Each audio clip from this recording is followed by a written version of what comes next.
तो गाइस कैसे हैं आप सब लोग। नई सीरीज जिसका नाम थंडर किंग है उसके एपिसोड 1 के साथ हाजिर हो। तो इस एपिसोड में भी हमारा हीरो जो है वो रीइंकार्नेट हुआ है। तो पहले काफी अर्सा जिंदगी गुजारने के बाद मरने के बाद वो दोबारा से अपनी पहली लाइफ में दोबारा से जिंदा हुआ है। हमारे हीरो का नाम चैन ली होता है। सीरीज की शुरुआत में जब एपिसोड स्टार्ट होती है तो वहाँ पर हमारे चैन ली को दिखाते हैं जो की एक पेड़ के किनारे बैठा होता है, एक पेड़ के साथ टेक लगाकर बैठा होता है और उसके पास उसका स्पिरिचुअल बीस्ट होता है। वो बड़ी आराम के साथ वहाँ पर रेस्ट कर रहा होता है, साथ ही अपने स्पिरिचुअल बीस्ट को वहाँ पर कुछ खिला रहा होता है। वो साइड के ऊपर देखता है तो उसे एक घोड़े के भागने की आवाज आती है। तो एक घोड़ा बड़ी स्पीड से भागता है उसकी तरफ आगे बढ़ रहा होता है। उस घोड़े के ऊपर एक लड़की होती है और वो लड़की अपने घोड़े को जरा भी आहिस्ता नहीं कर रही होती, वो शायद किसी से डर कर भाग रही होती है। चैन ली जो कि उस पेड़ के नीचे बैठा होता है रेस्ट करने के लिए, क्योंकि बारिश हो रही होती है, इसी वजह से उसे पेड़ के सहारे नीचे बैठना पड़ता है। तो घोड़ा जब उसके पास से गुजरता है तो जब उस घोड़े का पाँव जब ग्राउंड के ऊपर पटाख से पड़ता है तो पानी के छींटे उड़ते हैं। वो गंदे पानी के छींटे जो होते हैं वो हमारे चैन ली के ऊपर गिर जाते हैं। चैन ली चिल्लाता है और कहता है ये क्या बकवास है, इस लड़की ने तो मेरे सारे कपड़े गीले कर दिए, मैं तो बारिश से बचने के लिए इस पेड़ के नीचे बैठा हुआ था, पता नहीं इस लड़की को क्या जल्दी है। कि वो लड़की भी हमारे चैन ली की तरफ पीछे की तरफ मुड़कर देखती है, लेकिन वो क्योंकि जल्दी में होती है इसी वजह से वो आगे भाग जाती है। तो अब आगे उस लड़की का सीन दिखाते हैं। वो लड़की भागती हुई जब आगे जा रही होती है उसी वक्त उसके सामने एक रस्सी आती है, उसके घोड़े का पाँव रस्सी से टकराता है तो उसका घोड़ा वहीं पर नीचे गिर जाता है। तो घोड़ा वहाँ पर नीचे की तरफ गिर रहा होता है तो वो लड़की अपने घोड़े के ऊपर पाँव रखती है और जल्दी से जंप करते हुए घोड़े के ऊपर से गिरने से अपने आप को बचाती है। वो जंप करते हुए नीचे सेफली लैंड करती है, बड़ी एक्शन के साथ अपनी तलवार लेकर वहाँ पर लैंडिंग करती है। जैसे वो पीछे की तरफ देखती है तो वहाँ पर उसके पीछे बहुत सारे असैसिन्स होते हैं, कुछ के पास उनकी तलवारें होती है और कुछ के पास उनके तीर होते हैं। तो उसके ऊपर अटैक करने के लिए उसके बहुत ज्यादा करीब पहुंच जाते हैं। लड़की इसके पास भी थोड़ी बहुत कल्टीवेशन की पावर होती है तो वो अपने हाथ में ठंडा इलेक्ट्रिसिटी को क्रिएट करती है और उसके साथ उनके ऊपर अटैक करती है। वो एक बहुत ही पावरफुल अटैक होता है। इस लड़की के हिसाब से ये वाकई में काफी ज्यादा पावरफुल अटैक था। वो अपने सामने बैठकर एक जबरदस्त अटैक करती है, जिस सब सामने की तरफ देख रही होती है कि धुआं हटने के बाद उसे क्या दिखाई देता है। उसने सभी लोगों को मार दिया जो उसके ऊपर अटैक करने के लिए आए थे, लेकिन जो देखकर बहुत ज्यादा हैरान होती है कि उसके पीछे जितने भी गुंडे लगे होते हैं उन सभी के पास स्पेशल चार्म्स होते हैं। उनके पास जो स्पेशल फॉर्मेशन चार्म्स होते हैं वो किसी भी किस्म के अटैक को जो कि इलेक्ट्रिसिटी से बना हो उसको अवॉइड कर सकते हैं, यानी कि उसको ब्लॉक कर सकते हैं। तो यहाँ से हमारा सीन फिर से पीछे का दिखाते हैं जहाँ पर हमारा चैन ली बेचारा अपनी शर्ट उतारता है और अपनी शर्ट के अंदर से पानी को निकाल रहा होता है। वो उसे निचोड़कर उसके अंदर से पानी निकालता है और कहता है पता नहीं उस लड़की के साथ क्या मसला था, उसने मेरे कपड़े गीले कर दिए। वक्त पीछे से एक और बंदा अपने घोड़े के ऊपर भागता है उसी तरफ आ रहा होता है। चैन ली अपनी शर्ट को छुपा लेता है और कहता है अब ये क्या, अब दोबारा से वैसा नहीं होना चाहिए क्योंकि ये भी यहीं से गुजरेगा तो ये फिर से मेरे ऊपर पानी डालेगा। तो उस बंदे का घोड़ा जैसे ही भागता हुआ हमारे चैन ली के पास पहुंचता है उसी वक्त वो घोड़े के ऊपर से नीचे गिर जाता है। वो बेचारा अंकल घोड़े के ऊपर से ड्राम करके नीचे गिरता है। तो हमारा चैन ली आगे बढ़ता है और उसको उठाते हुए कहता है अंकल क्या तुम ठीक हो, क्या तुम्हें क्या हुआ, तुम घोड़े के ऊपर से गिर गए, तुम लोग कहाँ पर जा रहे हो। तो वो अंकल उसे कहता है क्या तुमने अभी अभी यहाँ पर किसी लड़की को देखा जो घोड़े के ऊपर थी और सामने की तरफ भाग रही थी, मैं उस लड़की के पीछे पीछे आ रहा था। चैन ली अपने स्पिरिट बीस्ट की तरफ देखता है, वो दोनों एक दूसरे की तरफ देखते हैं यहाँ पर चल क्या रहा है। वो लड़की भाग रही थी और उसके पास ये अंकल भी उस लड़की के पीछे पीछे आ रहा है। नेक्स्ट सीन में फिर से फाइट का दिखाया जाता है जहाँ पर वो लड़की फिर से भागना स्टार्ट करती है और वो सारे गुंडे उसके पीछे लगे होते हैं। भागते भागते वो लड़की बेचारी एक नदी के पास पहुंच जाती है, उसके सामने नदी होती है और उस नदी के पार जाना पड़ेगा अगर उसे उन गुंडों से बचना है। तो सभी गुंडे उसके पीछे पहुंच जाते हैं और कहते हैं वो हमारे सामने है, चलो जल्दी से उसके पास पहुंच जाओ। तो उस लड़की से भी कह रहे होते हैं कि भागने का कोई भी फायदा नहीं है, तुम कहाँ तक भाग कर जाओगी। जल्दी से पानी के अंदर जंप लगा देती है, उसे लगता है कि वो तैरकर पानी के दूसरी तरफ चली जाएगी, जबकि वो गुंडे उसी वक्त अपने पास एक बड़ी सी तीर कमान निकालते और उसके अंदर एक बड़ा सा तीर लोड करते हैं। दो लोग आगे उस तीर कमान को पकड़कर खड़े होते हैं जबकि एक उस तीर को पीछे की तरफ लोड करके खींचता है। तो उनका जो लीडर होता है उनसे कहता है चलो जल्दी से रेडी हो जाओ, इस लड़की को यहाँ से भागने नहीं दिया जाएगा, इसको जिंदा या मुर्दा पकड़ना है। अपने एरो को छोड़ते हैं तो वो एरो इतना ज्यादा पावरफुल होता है कि पानी को भी सेंटर से चीरता हुआ बड़ी स्पीड से आगे की तरफ बढ़ता है उस लड़की के ऊपर अटैक करने के लिए। तो वो तीर जैसे उस लड़की के करीब पहुंचता है उसी वक्त उस तीर के सामने से पानी निकलता है, पानी ऊपर की तरफ उड़ता है और उस पानी के साथ एक बवंडर बनता है और तीर वहीं पर टुकड़े टुकड़े हो जाता है। उस पानी के साथ एक बड़ा सा बवंडर बनता है। लड़की जल्दी से पीछे की तरफ देखती है कि आखिर यहाँ पर कौन इस पावर को यूज कर रहा है। तो वो पीछे की तरफ देखती है तो उसका वो अंकल कश्ती के ऊपर बैठा होता है, साथ ही हमारा चैन ली उस कश्ती के ऊपर खड़ा होता है, उसकी बॉडी के अंदर से इलेक्ट्रिसिटी भी निकल रही होती है। हमारा चैन ली यहाँ पर हीरो बनकर इस लड़की को बचाने के लिए आया है। तो वो लड़की बड़ी स्पीड से भागती हुई उस तरफ आगे बढ़ती है क्योंकि वो अंकल उसे कह रहा होता है लड़की चलो जल्दी से यहाँ पर आ जाओ। और इसे लड़की नहीं बल्कि यंग मिस कह रहा होता है कि यंग मिस जल्दी से इस तरफ आ जाओ। कि वो सभी गुंडे कहते हैं इस लड़की को भागने नहीं दिया जा सकता। वो सभी लोग अपने एरोस को रेडी करते हैं और कहते हैं इसको भागने मत देना, जल्दी से उन सभी लोगों को मार डालो, किसी एक को भी मत छोड़ना। हमारा चैन ली अपने हाथ को सामने करता है और थंडर को यूज करते हुए कहता है इनको क्या लगता है कि ये लोग हमें मार सकते हैं। अपनी थंडर इलेक्ट्रिसिटी के साथ जब उन लड़कों के ऊपर अटैक करता है तो वो अपनी चाम को सामने की तरफ करते हुए उसके अटैक को वहाँ पर डिफ्लेक्ट कर लेते हैं क्योंकि वो चाम स्पेशल होते हैं। देखकर चैन ली कहता है इनके पास तो एक हाईएस्ट ग्रेड का तलिस्मन है जो कि लाइटनिंग को, इसका मतलब यह है कि एक लो लेवल का लाइटनिंग अटैक इनके खिलाफ बिल्कुल भी काम नहीं करेगा। लड़की उसे कहती है सभी असैसिन बहुत ही हाई ग्रेड के तलिस्मन को यूज कर रहे हैं और इनके पास ऐसे तलिस्मन हैं जिनकी मदद से ये तुम्हारी लाइटनिंग को ब्लॉक कर सकते हैं, तुम्हारी इतनी सी लाइटनिंग के साथ कुछ भी नहीं होने वाला। जहाँ पर हीरो बनकर मेरी जान बचा ली, तुम्हारा बहुत बहुत शुक्रिया। अब हमें जल्दी से यहाँ पर भागना होगा क्योंकि हम लोग यहाँ पर इनसे फाइट नहीं कर पाएंगे, नहीं चाहते कि मेरी वजह से तुम यहाँ पर मारे जाओ। चैन ली उसे कहता है अभी जरा रुको तो सही, क्या तुम्हें लगता है कि मैं कोई ऐसा इंसान हूँ जो कि यहाँ से डर कर भाग जाए? मैं डर कर भागने की बजाय यहाँ पर मरना पसंद करूंगा, वो भी लड़कर। तो इसी के साथ ही हमारी चैन ली की बॉडी के ऊपर स्पेशल साइंस चमकते हैं, लाइनें चमकती हैं तो उसकी थंडर पावर बहुत ज्यादा बढ़ जाती है। चैनली वहीं पर खड़े खड़े जब थंडर को एक्टिवेट करता है तो आसमान के ऊपर से बहुत ही पावरफुल थंडर नीचे की तरफ गिरती है। इतनी ज्यादा पावरफुल होती है कि वहाँ पर ग्राउंड के नीचे एक बहुत ही गहरा गड्ढा बन जाता है और उस नदी का सारा पानी उस गड्ढे के अंदर चला जाता है। तो ये देखने के बाद वो यंग मिस बहुत ज्यादा हैरान होती है और सोच रही होती है ये बंदा तो कुछ ज्यादा ही पावरफुल है। जबकि हमारा चैनली सोच रहा होता है ये असैसिन्स वाकई में काफी ज्यादा पावरफुल थे और उनके पास जो हाईएस्ट ग्रेड के तलिस्मन थे वो भी लाइटनिंग को ब्लॉक कर सकते थे।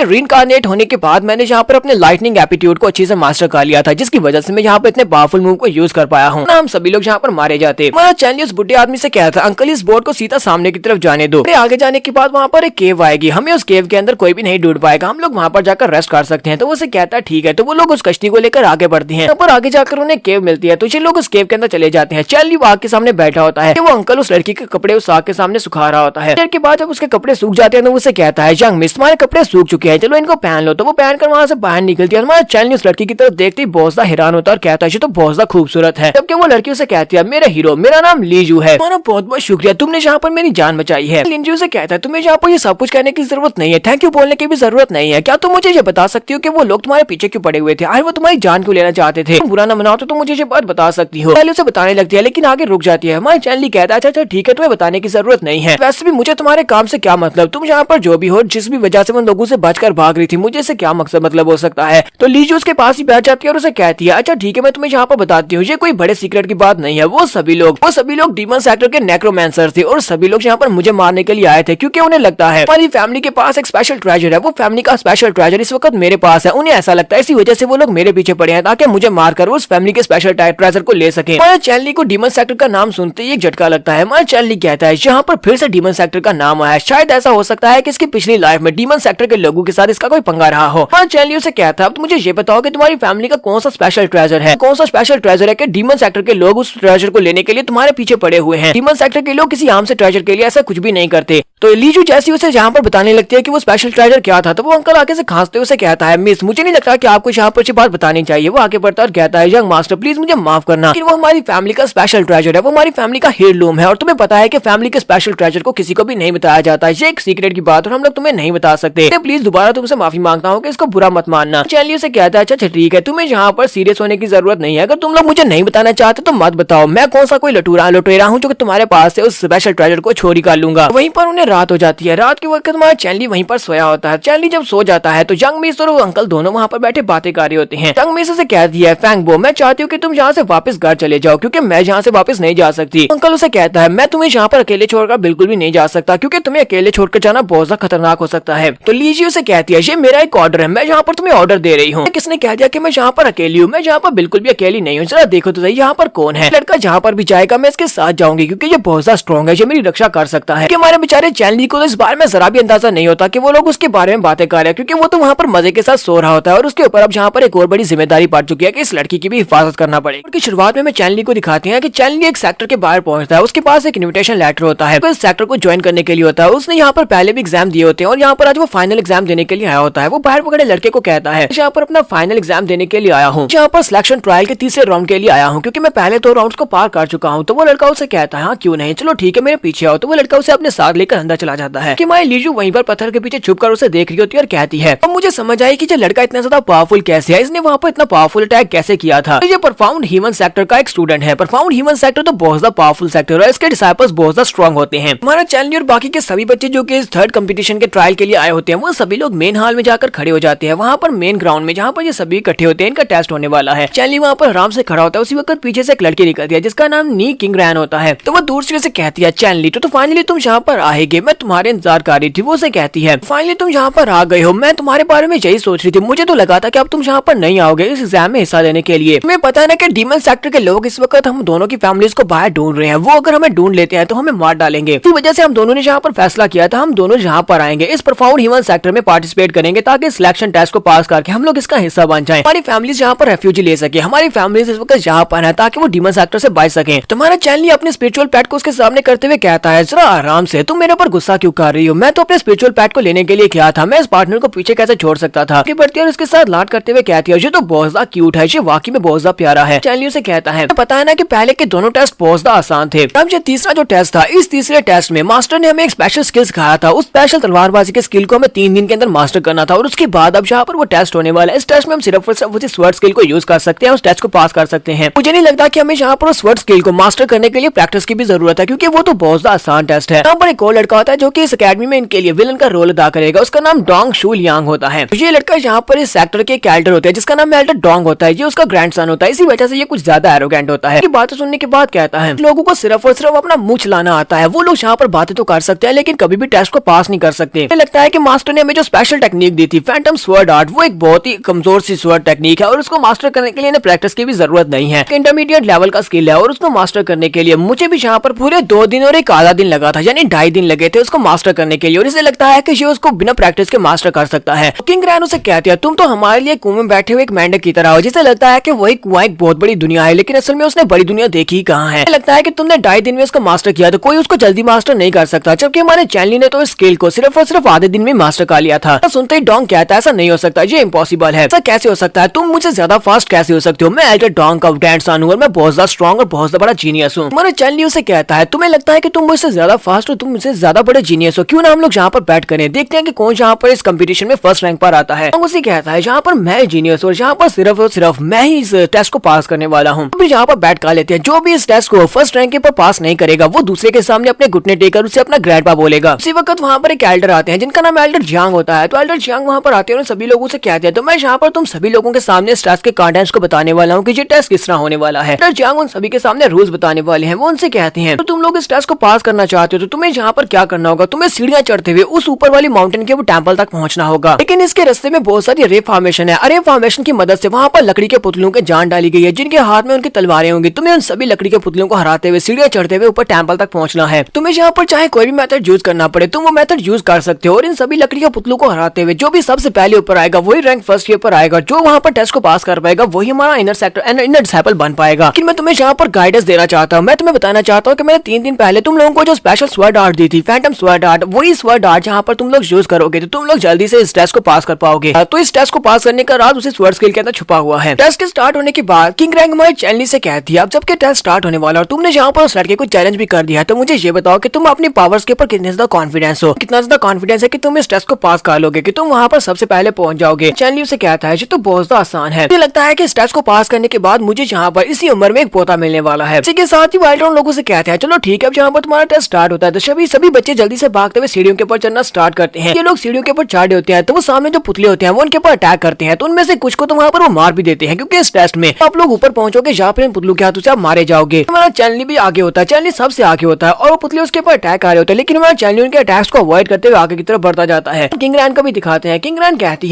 कहती है ये मेरे जैसी लेडी को यहाँ पर बिल्कुल भी नहीं हरा सकते, इन्हें क्या लगता है कि ये लकड़ी के पुतले मुझे हरा पाएंगे। इसी के साथ ही हमारी किंग रैन बताती है कि जब मास्टर ने 3 दिन पहले वो स्वर्ड स्किल इनको दिया था उस वक्त चैनली ने उसकी मदद की थी। उसने उसे बताया था कि इस फैंटम स्वर्ड आर्ट को कैसे उसे मास्टर करना है। चैनली की मदद से वो इस स्वर्ड आर्ट को मास्टर कर पाई है और ये आसानी से अपनी तलवार को घुमाते हुए अपने सामने मौजूद पुतलों को टुकड़े टुकड़े कर देती है। ये सभी बच्चे आगे की तरफ बढ़ रहे होते हैं। अभी तक ये नहीं पता होता कि कौन इस टेस्ट को फर्स्ट रैंक के ऊपर पास करने वाला है। सीन में ऊपर का दिखाया जाता है जहाँ पर मास्टर जियांग और उनके साथ उनके 2 डिसाइपल होते हैं, वो लोग ऊपर खड़े देख रहे होते हैं। एक डिसाइपल उनसे कहता है एल्डर जियांग आपको क्या लगता है कि इस बार कौन इस टेस्ट को पास करने वाला है, आपको क्या लगता है कि इनमें से कौन सा बच्चा इस बार ज्यादा बेहतर करेगा। एल्डर जियांग उनसे कहते हैं मैंने सुना है कि एल्डर जियांग का भतीजा जिसका नाम डोंग शू लियांग है वो भी इस बार के टेस्ट में हिस्सा ले रहा है। मैं उसको पैदाइश से जानता हूँ, जब से वो एक छोटा सा बच्चा था वो काफी ज्यादा टैलेंटेड है। काफी ज्यादा टैलेंटेड तो है, वो एक जीनियस भी है, लेकिन इसके साथ साथ वो कुछ ज्यादा ही एरोगेंट है। लगता है कि अपनी एरोगेंस की वजह से उसके नंबर कटने वाले हैं, बाकी उसमें सब कुछ परफेक्ट है। स्टूडेंट उनसे कहता है तो मास्टर मुझे लगता है कि आपके मुताबिक यहाँ पर डोंग शू लियांग की फर्स्ट रैंकिंग के ऊपर आने वाला है वो सबसे बेहतर है। जियांग उनसे कहते हैं नहीं ऐसा नहीं है, मैंने अभी तक कोई फैसला नहीं लिया, हो सकता है कि इन बच्चों में से कोई और बच्चा ऐसा हो जो कि उससे भी आगे निकल जाए, क्योंकि अभी तक हमें पता नहीं है, हमने इन सभी के स्किल्स नहीं देखे और वैसे भी हमें शू लियांग जैसा एक मीडियोकर तो बिल्कुल भी नहीं चाहिए। यहीं पर शू लियांग की तरफ भी दिखाते हैं। शू लियांग भी वहाँ पर उन सभी पुतलों के ऊपर अटैक करते हुए आगे की तरफ बढ़ रहा होता है। तो उसी वक्त एल्डर जियांग को महसूस होता है जैसे कोई माउंटेन को पार सीढ़ियों को पार करते हुए माउंटेन के ऊपर पहुंच चुका है। वो कहते हैं अगर किसी ने रे फॉर्मेशन को क्रॉस कर लिया है, चलो जल्दी से चल के देखते हैं कौन रैंक फर्स्ट के ऊपर आया। तो वो सभी लोग जल्दी से उठते हुए उस माउंटेन के ऊपर चले जाते हैं। ये सभी लोग उस माउंटेन के ऊपर पहुंचते हैं तो वहाँ पर हमारा चैनली सीढ़ियां चढ़ते हुए आगे की तरफ बढ़ रहा होता है। फ्रेंड्स कहते हैं मास्टर आपको क्या लगता है कि ये डोंग शू लियांग है, लेकिन ये डोंग शू लियांग तो बिल्कुल भी नहीं लगता, ये तो कोई और लड़का है। चैनली वहाँ पर आने के बाद मास्टर जियांग को बताता है कि वो कौन है। वो उन्हें बताता है कि वो किंग यांग टाउन से आया, उसका नाम चैनली है और वो चैन क्लैन का एक लड़का है। तो एल्डर जियांग हमारे चैनली की तरफ देखते हैं और सोच रहे होते हैं ये लड़का तो वाकई में एक मार्शल आर्ट्स की प्रोडिजी लगता है, बिना थके बिना रुके ये लड़का सबसे पहले ऊपर पहुंच आया। इसकी हालत तो बिल्कुल भी खराब नहीं हुई, लगता है कि ये लड़का फ्यूचर में बहुत बड़ा जीनियस बनेगा। तो उन्हें पीछे से आवाज आती है। शूलियांग भी वहाँ पर पहुंच जाता है, लेकिन शूलियांग की आगे आगे हमारी किंग रैन होती है।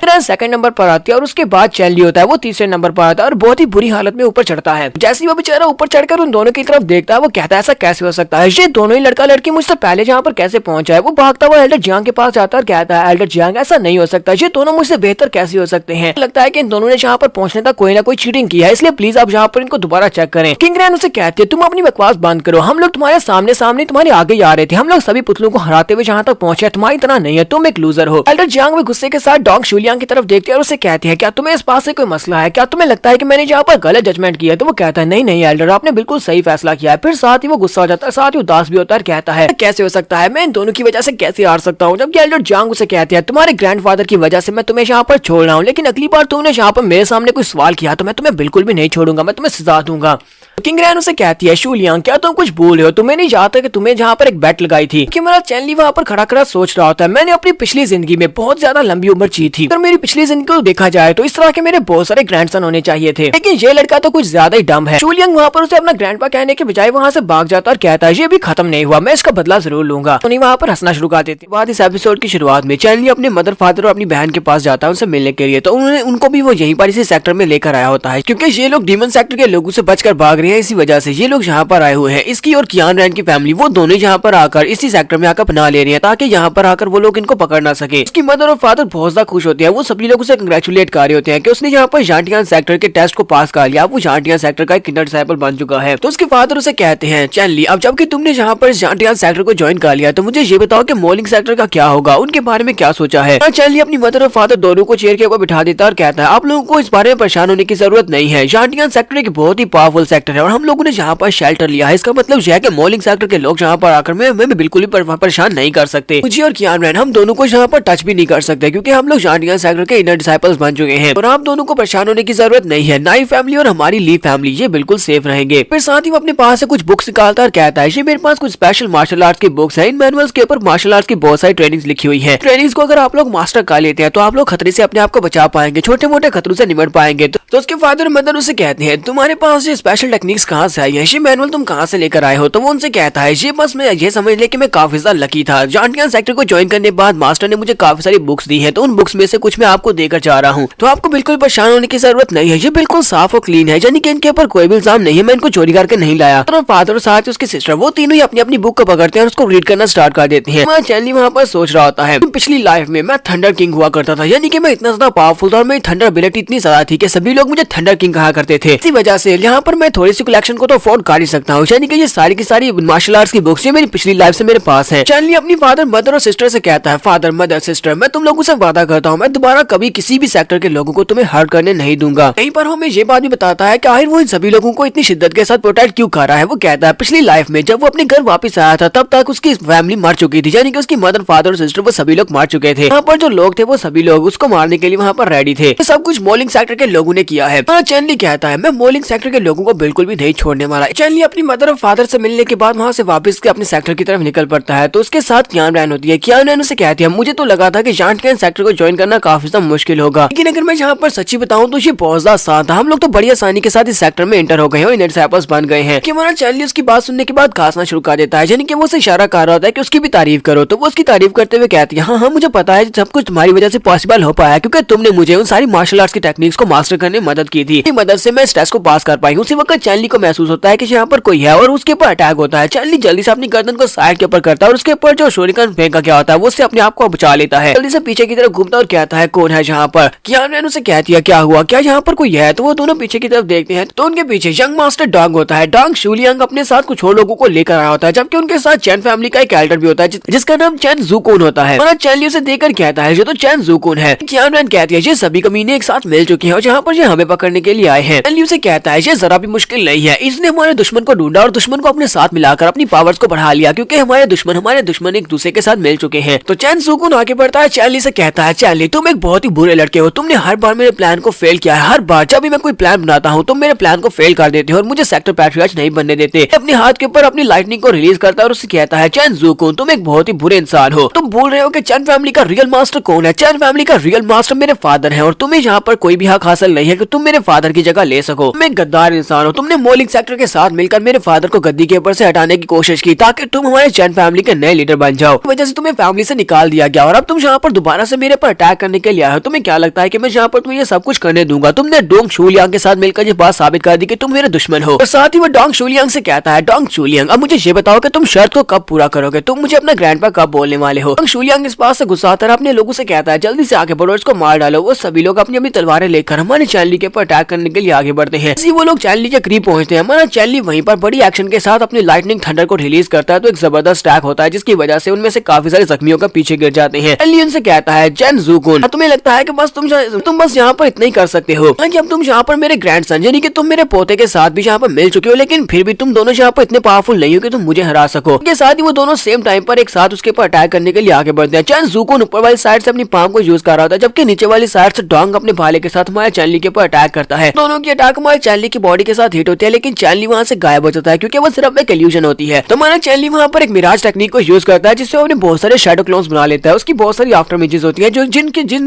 दोनों को आसपास घेर लिया होता है, आसपास से घेरा होता है। तो वो लोग कहते हैं आए ये कौन सा स्किल है, इसने इतना एडवांस स्किल कैसे मास्टर कर लिया और ये तो काफी ज्यादा स्ट्रॉन्ग लग रहा है। अब हमें कैसे पता चलेगा इनमें से असली वाला कौन है? वो दोनों अपनी अपनी साइडों के ऊपर देख रहे होते हैं, वहाँ पर पता लगाने की कोशिश कर रहे होते हैं कि दोनों में से असली वाला कौन सा है। हमारा चैनली वहाँ पर पीछे से निकलता है और उनसे कहता है, तुम दोनों को क्या लगा था कि तुम लोग मेरी मिराज टेक्निक को इतनी आसानी से टैकल कर पाओगे? और साथ ही वो अपनी पाम में अपनी थंडर इलेक्ट्रिसिटी को रिलीज करते हुए दोनों की पीठ के ऊपर पंच मारता है, दोनों की पीठ के ऊपर पाम मारता है जिससे वो दोनों जख्मी होकर पीछे की तरफ गिर जाते हैं। कियान रैन भी आगे बढ़ती है और हमारे चैनली से कहती है, तुमने यहाँ पर तो मुझे फाइट करने का मौका ही नहीं दिया, तुमने मुझे चांस ही नहीं दिया, तुम अकेले यहाँ पर इनसे फाइट कर रहे हो। शूलियांग से कहता है ऐसा कैसे हो सकता है, तुम इतनी ज्यादा स्ट्रॉन्ग कैसे हो सकते हो? तुम मुझसे स्ट्रॉन्ग नहीं हो सकते क्योंकि मैं एक जीनियस हूँ। तुम्हारा चैनली जाकर उसकी कमर के ऊपर अपना पाँव मारता है और उसे कहता है, तो मेरे पोते आप मुझे बताओ क्या तुम यहाँ पर गिव अप करने वाले हो या नहीं? तो उसे कहता है हाँ मैं ठीक है, मैं गिव अप करता हूँ। चैनली आगे बढ़ता है, उसको बालों से पकड़ता है और उससे कहता है चलो फिर ठीक है, तुम्हें यहाँ पर उस शर्ट को पूरा करना होगा, अगर तुम मुझे यहाँ पर ग्रैंडपा बोलते हो तो मैं तुम्हें छोड़ दूंगा। उसे कहती है प्लीज बच्चों तुम्हारे पर अटैक हुआ है। तो चैनली जल्दी से पीछे की तरफ गिरता है क्योंकि उसके ऊपर काफी सारी नीडल्स के साथ अटैक होता है। वो नीडल स्टॉर्म स्पेशल अटैक होता है। जब उसके ऊपर नीडल से अटैक होता है तो नीडल्स की बॉडी के अंदर दस जाती है और पीछे की तरफ गिरकर जख्मी हो जाता है। तो कियान रैन भागती हुई उसके पास आती है और उसे सहारा देते हुए कहती है चैनली क्या तुम ठीक हो? तो चैनली उसे कहता है कि मैं वहाँ पर कुछ ज्यादा ही केयरलेस हो गया था, उसे मौका मिल गया मेरे पर अटैक करने का, लेकिन ऐसा नहीं हो सकता, मैं इतनी आसानी के साथ तो बिल्कुल भी नहीं हार सकता। डोंग शूलियांग से कहता है यहाँ पर सभी लोगों के सामने मैंने ह्यूमिलिएट किया तो तुम्हें यहाँ पर यही सजा मिलनी चाहिए थी, तुम डिजर्व करते हो, अभी सारी नीडल्स के साथ तुम यहीं पर मरने वाले हो। कियान रैन उसे कहती है अपनी बकवास बंद करो, इस चीज यहाँ पर इतनी जल्दी से तो नहीं मार सकता। आगे सचना शुरू कर देता है और उसे कहता है तुम्हें बिल्कुल परेशान होने की जरूरत नहीं है, इसके बाद तुम्हारी बारी आने वाली है, लेकिन तुम्हें ज्यादा परेशान होने की जरूरत नहीं है क्योंकि तुम एक खूबसूरत लड़की है, तो मैं तुम्हें यहाँ पर एक बहुत ही स्पेशल ट्रीटमेंट दूंगा और उसके बाद तुम्हें मारूंगा। जबकि हमारा चैनली उठकर खड़ा हो जाता है और उसे कहता है तुम्हें क्या लगता है कि तुम इन नीडल्स के साथ मुझे यहाँ पर जख्मी कर सकते हो? क्या तुम्हें पता है कि जो नीडल्स होती है ये लाइटनिंग की बहुत अच्छी कंडक्टर होती है। उसे कहती है इस बात का क्या मतलब है? तुम्हारा चैनली अपनी बॉडी के अंदर इलेक्ट्रिसिटी को जब रिलीज करता है क्योंकि उसके पास स्पेशल पावर इलेक्ट्रिसिटी होती है, तो इसी के साथ ही वो सारे नीडल्स उसकी बॉडी के अंदर से अपने आप बाहर निकल जाती है। नीडल्स को अपनी इलेक्ट्रिसिटी के साथ कंट्रोल कर रहा होता है और उनके साथ कंट्रोल करते हुए उसे वापस उस डोंग की तरफ फेंक देता है। डोंग शूलियांग की बॉडी के साथ जाकर टकराती है तो डोंग शूलियांग काफी जख्मी होता है, वो नीडल्स की बॉडी के अंदर धंस जाती है और पीछे की तरफ गिर जाता है। जबकि हमारा चैनली कियान रैन की आंखों पे हाथ रखता है और उसे कहता है ये वाला नजारा बहुत ज्यादा पेनफुल होने वाला है, प्लीज तुम इसको मत देखो, क्योंकि नीडल्स जब डोंग शूलियांग की बॉडी के अंदर धंसती है तो उसे बहुत ज्यादा पेन होता है, वो जोर जोर से चिल्ला रहा होता है। तो जैसे ही वो उठता हुआ पीछे की तरफ गिरा होता है उसी वक्त वहाँ पर काफी ज्यादा पावरफुल एनर्जी नजर आती है, हवा में वहाँ पर एनर्जी के साथ उड़ रहा होता है। उसी वक्त एल्डर डोंग वहाँ पर पहुंच जाते हैं और कहते हैं कौन है जिसने मेरे पोते को जख्मी किया है? तो वो जल्दी से जंप करते हुए अपने पोते को कैच करते हैं, ग्राउंड के ऊपर लैंड करते हैं। जबकि उनका पोता वहाँ पर ग्रैंडपा कहने की कोशिश कर रहा होता है लेकिन वो कह नहीं पा रहा होता। ग्रैंडपा इस बात से अभी तक गुस्सा हो जाते हैं और कहते हैं तो उनको यहाँ पर इसकी कीमत चुकानी पड़ेगी और इसकी कीमत मौत होने वाली है। कियान रैन उसे कहती है छोटा बच्चा तो बहुत ज्यादा कमजोर था, ये यहाँ पर फाइट नहीं कर सकता था, इसी वजह से इसने यहाँ पर अपने बाप को अपने दादा को बुला लिया है ताकि वो यहाँ पर इसकी जगह पर फाइट कर सके। जबकि हमारा चैनली उसे कहता है एल्डर डोंग ये सब कुछ मेरी गलती है, मैंने तुम्हारे पोते के ऊपर अटैक किया, मैंने इसे जख्मी किया, इस सब का हमारी कियान रैन के साथ कोई भी ताल्लुक नहीं है, इसलिए इसको सजा मत देना। कियान रैन उसे कहती है ऐसा मत करो, प्लीज ऐसा मत करो। आगे बढ़ता है और उनको रिस्पेक्ट देते हुए कहता है एल्डर डोंग आपके ग्रैंडसन ने यहाँ पर हमें मारने की कोशिश की, वो अपने साथ कुछ लोगों को लेकर आया हुआ था, इसी वजह से मुझे अपने डिफेंस में ये सब कुछ करना पड़ा। तो एल्डर डोंग उसकी बात को सुनने के बाद भी इग्नोर करते हुए कहते हैं इस बात से फर्क नहीं पड़ता कि तुम्हें यहाँ पर मारने के लिए आया था, लेकिन तुमने इसे बुरी तरह से जख्मी कर दिया, इसी का मतलब ये है कि अब तुम्हें यहाँ पर इसकी कीमत चुकाना पड़ेगी। मेरा पोता तुम्हें मार भी डालता, इस बात से फर्क नहीं पड़ना था। इसी के साथ ही ग्रैंडपा वहाँ पर अपनी पावर्स को रिलीज करते हैं और कहते हैं अब तुम मरने वाले हो। तो अपनी पावर्स के साथ एनर्जी से बने हुए कुछ बाले बनाते हैं और उनके साथ हमारे चैनली के ऊपर अटैक करते हैं। हमारा चैनली अपने हाथ में अपनी थंडर इलेक्ट्रिसिटी को रिलीज करते हुए एक बड़ा सा थंडर बॉल बनाता है, उसके साथ उसके अटैक को ब्लॉक करने की कोशिश करता है, लेकिन एल्डर डोंग क्योंकि एल्डर होते हैं इसी वजह से उसका प्रेशर ज्यादा होता है, जिसकी वजह से हमारा चैनली जख्मी होकर पीछे की तरफ गिर जाता है। कियान रैन इस बात से काफी घबरा जाती है और उसके बाद एल्डर डोंग अपनी पावर्स को यूज करते हुए फिर से एक स्पीयर बनाते हैं और इस स्पीयर के साथ वो इस बार कियानू के ऊपर अटैक करने वाले हैं। वो उसे कहते हैं अब तुम भी यहाँ पर मरने वाली हो। जैसे वो अटैक को रिलीज करते हैं उसी वक्त एल्डर जियांग वहां पर पहुंच जाते हैं और उसके अटैक को ब्लॉक करते हुए कहते हैं बस यहीं पर रुक जाओ। तो एल्डर जियांग उसे कहती है अगर इन दोनों ने यहाँ पर कोई गलती किया तो इन दोनों को सजा दो, लेकिन तुम यहाँ पर इन दोनों को मार तो बिल्कुल भी नहीं सकते। तुम माउंट जानवू के हेड हो, तुम यहाँ पर ऐसा बिल्कुल भी नहीं कर सकते। तुम जूनियर डिसाइपल्स को नहीं मार सकते। एल्डर डोंग उनसे कहते हैं इन दोनों कमीनों ने यहाँ पर मिलकर मेरे ग्रैंडसन की बहुत ही बुरी हालत की है। लोग यहाँ पर मेरे ग्रैंडसन को मारने वाले, तो अब यहाँ पर मैं इन दोनों की जान लेकर अपने ग्रैंडसन की बुरी हालत का बदला लेने वाला हूँ। चैनली भी उठकर खड़ा हो जाता है। कियानू उसे सहारा दे रही होती है। वो उसे कहती है मास्टर डोंग शूलियांग मुझसे बहुत ज्यादा जेलस है क्योंकि ट्रायल के रिजल्ट से ये बिल्कुल भी खुश नहीं था। ट्रायल के रिजल्ट में फर्स्ट रैंक के ऊपर आया था, इसी वजह से यहाँ पर मुझे मारने के लिए आया था। अपने साथ कई सारे लोगों को लेकर मैं यहाँ पर सिर्फ से अपने आप को डिफेंड कर रहा था। एल्डर डोंग से कहती है तुम्हें क्या लगता है कि मैं तुम्हारी बात के ऊपर भरोसा कर लूंगा? तुम एक ऐसे लड़के हो जिसकी बात पर कोई भरोसा नहीं करेगा। डोंग ये मेरा पोता है जो तुमसे जेलस क्यों होगा? जबकि डोंग शूलियान अपने ग्रैंडपा से कहता है ग्रैंडपा प्लीज मुझे पहले वापस ले जाए, मुझे बहुत ज्यादा दर्द हो रही है, पहले मुझे मेडिसिन दे। ग्रैंडपा से कहते हैं ठीक है बेटा मैं तुम्हें वापस ले चलता हूँ। फिर साथ ही वो लोगों से कहते हैं तो इस बार मैं इस मसले को यहीं पर दफन करने वाला हूँ क्योंकि मेरे ग्रैंडसन को मेडिसिन की जरूरत है। इस बार मैं तुम लोगों को बिल्कुल भी नहीं छोड़ूंगा। तो वो अपने पोते को लेकर वहाँ से उड़ जाते हैं। उनके वहाँ चले जाने के बाद एल्डर जियांग कहते हैं यहाँ पर यकीन ही नहीं हो रहा कि तुम लोग इतने ज्यादा रेकलेस कैसे हो सकते हो। लोग बहुत ज्यादा यंग एज के हो लेकिन फिर भी यहाँ पर तुम लोग इस तरह की फाइट कैसे कर सकते हो जैसे कि तुम लोग कोई खूनी दरिंदे हो। कियानू से कहती है एल्डर जियांग जी आप क्या कह रहे हैं, हमने यहाँ पर कुछ भी बुरा नहीं किया, ये सब कुछ तो उसने शुरू किया था। डोंग शूलियांग अपने साथ लोग लेकर आया था, अरे कोई भी गलती नहीं है। तो एल्डर जियांग उनसे कहते हैं तो मैं यहाँ पर तुम्हें वार्निंग देकर जा रहा हूँ, दोबारा ऐसा नहीं होना चाहिए। और वो भी वहाँ से चले जाते हैं। तो कियानू से कहती है एल्डर जियांग को इस बार में कैसे पता चला कि हम लोग खतरे में, जो वो हमें बचाने के लिए यहाँ पर चले आए। तुम्हारा चैनली अपने पास टोकन निकालता है और उसे कहता है ये जानवू टोकन है जिसके ऊपर मेरा नाम लिखा हुआ है, ये जानवू सेक्टर का है, सॉरी जानटियान सेक्टर का है। इसकी मदद से मैंने एल्डर जियांग को एक मैसेज भेजा था और उन्हें कहा था कि हमारी मदद के लिए आए। लेकिन उनके यहाँ पर आने के बाद अब मुझे एक और बात पता चली है, मुझे एक बात पता चली है कि वो भी यहाँ पर एल्डर डोंग से जलते हैं, वो भी उसे ऑफेंड नहीं कर सकते। लगता है कि जानवू माउंटेन के एल्डर डोंग काफी ज्यादा पावरफुल होंगे।